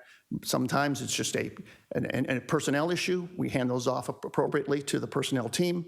If there's a payroll concern, something like this, I will partner with our teams to work through those and then alert the board and the appropriate assistant superintendent if there's other information. A couple other things very briefly. I said the last thing. I do new principal audit reviews. So as a new principal comes onto a campus, our new North Mesquite principal, I'll meet with them a couple hours this summer, say, here was your last audit. Welcome to Oz. And here are the things you can help work on. We don't want to get them out there without understanding where they came from in that area. Last year I began having an audit intern, a college young person come in. We'll have another one this year.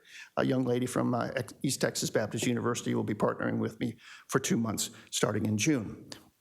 I do also help with our campus secretary mentor and substitute support program. We started building in some training and some abilities to support our campus secretaries, and so I've been helping them in that regard. And then other project work with Mr. Prado, fixed assets, fundraising, coming up with some brainstorming ideas to make those processes more efficient. Are there questions tonight? I do have one on the campus audits. Sir. Can you talk about the feedback you get from the different campuses through that process? I know the report's pretty thick that Gary and I get on that, and you do a lot of work on it, and the effectiveness of those reports that you've seen over the last 4 or 5 years. Invariably, the secretaries are the highest praisers of finding out the support. They didn't know what they didn't know in many cases. I have and will be sharing with the audit committee. I've asked the 3 high schools that I did audits with this year to give me a feedback survey, and they've said that has been very helpful to them. I think in general, we train our superintendents to be good managers of students and people in curriculum. We suffer sometimes in understanding of financial pieces. Yeah. So they just appreciate having someone kind of partnering with them once they get their budget to help shepherd them in some different questions. And then I'll partner with accounting and payroll to kind of bring that together. But I've never been turned away. They never like to have an auditor come, but I'm not coming to say, hey, I found these things. I'm coming to say, hey, we can help with these things. Yeah. And if there's always a follow-up process, something that was broken, I say, let's be conservative in getting this fixed. I don't say, let's get this tomorrow, unless it was like, we got a bunch of money to be deposited, but I will work with you folks to make sure that those processes get in place. Yeah, I get really good feedback from the campuses on your work. Brian's been great to work with. He's done a really good job of helping train our secretaries and our folks they're all in the education business. They're not number people, they're not money people. But Brian's helping a lot with that, so thank you for all that. Thank you very much. Appreciate it very much. Thank you. Thank you. All right. Dr. Hensley, our compensation plan, proposed compensation plan. Yes, ma'am. So earlier this evening, we all know that we participated in a board workshop where a presentation was given by Keith McLemore of TASB. And so I'm going to summarize some key things from that presentation here in our open session. First, I want to make sure we understand the background. So TASB is the Texas Association of School Boards, and they conducted a PACE systems review of Mesquite Independent School District during the 23-24 school year. Some of the services and/or deliverables include an analysis of competitive pay position in the local job market and recommended adjustments of pay structures aligned with market rates. So again, we're going to go through just a quick summary of what Mr. McLemore talked to us about in our workshop this afternoon. So the market districts, or I call them our competitors, are on the board. Mr. McLemore talked about those this afternoon, and these are essentially our competitors. These are the districts that are close to us that our teachers tend to go to or we get teachers from. And so these are districts from Region 10 and 11. And again, these are just our competitors in the market. We also found out this afternoon in our board work session that we are doing well with our teacher salaries in Mesquite ISD. The first row is Mesquite ISD salaries based on the number of years divided 0, 5, 10, 15, and 20, and then an average salary in the last column. The second row is the local market median. And so again, all of the market districts that we saw, TASB takes an average or a median of those districts that we compete with, and they give us that number there. Again, we can see that Mesquite fares well in each of the categories related to teacher salary. The next row is percent of market, and so this is where we are related to, again, our market or our competitors that you saw on the first slide. And so when you look at the median, the market median, 0 years, we're at 102%, so 2% above the market. 5 years, we're 4% above the market. 10 years, we're 6% above the market. 15 years, we're 6% above the market. 20 years, we're 5% above the market. And on average, we're 2% above the market. And then the last row just gives you that amount, the dollar amount, where we stand above the market median. TASB made recommendations to us this evening, or this afternoon. Recommendation 1 is recommended strong starting salaries. And so what that would mean in the teacher pool would be we would recommend a $62,000 starting salary for teachers next year. So at 0 years experience, a teacher would come into our district and make $62,000 annually. They also recommended that we align our midpoints, our salary midpoints, with their market findings. Recommendation number 2, they recommended that we adopt a general pay increase, also known as GPI, to maintain market position. And so what that would look like for us, and we're making this recommendation as a part of the budget process that Mr. Prado will present, 2% of midpoint raises for all job groups. What this equates to is a $1,300 raise per continuing teacher for 187 days. Teachers who work above 187 days, that would be prorated accordingly. For our teacher structure, the GPI is calculated as a percentage of the market median salary, which in our market is $64,670. For other pay groups, what this would mean is GPI would be calculated as a percentage of the employee's pay grade midpoint. Mr. McLemore also talked to us this evening about the benefits of a market-based pay system. And so this is, again, raises based on midpoints, whether that be market, median, midpoint, or pay grade midpoint. And so the benefits of that pay system are it accelerates pay to market value more quickly, avoids extreme polarization of pay for those doing the same or similar job within a particular pay grade, maintains pay differentiation between employees in the same pay grade. For example, if difference in salary between 2 aides is $500, that difference is maintained. Employees benefit from a market-based pay increase, and then rewards employees doing the same job an equal amount for the same year of service. Also put on this slide how it looks, and this is the information that we would communicate to staff members on how they could calculate their raises, because it is different than just calculating it as 2% of your current salary. And so I won't read this slide, but I want you to know that this is part of the communication that we would put out to all of our employees to help them understand exactly how to calculate their pay increase as a part of the market median or midpoint of their pay grade. And so again, that's the communication that we would work with Ms. Job to send out. TASB also indicated this afternoon that they have some other good communications that we can send out that help educate our employees on how to calculate that. And certainly we in the Personnel Services Department, our payroll department will work hard to work with our employees to help them understand as well. Recommendation 3 was provide adjustments to address market differences and maintain equity. And so again, those were part of the calculations that we all saw as far as the impact to the overall budget. And Mr. Prado also has that included in his budget proposal that he'll present to you when that time comes. Does anyone have any questions related to any of the TASB pay study or recommendations that we talked about this afternoon? Clarification, maybe?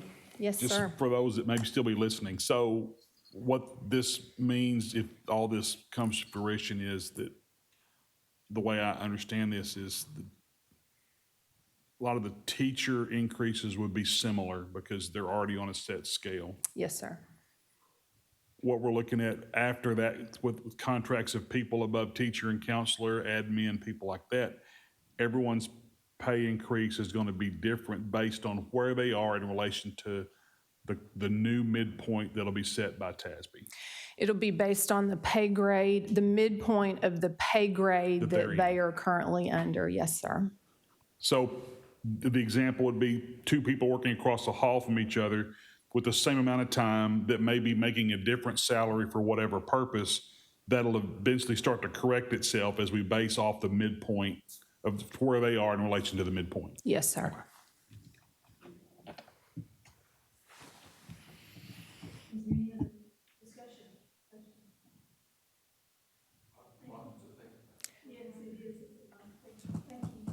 Thank you all.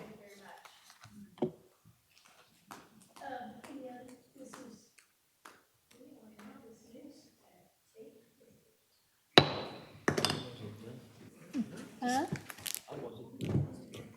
You speak up fast enough, sorry.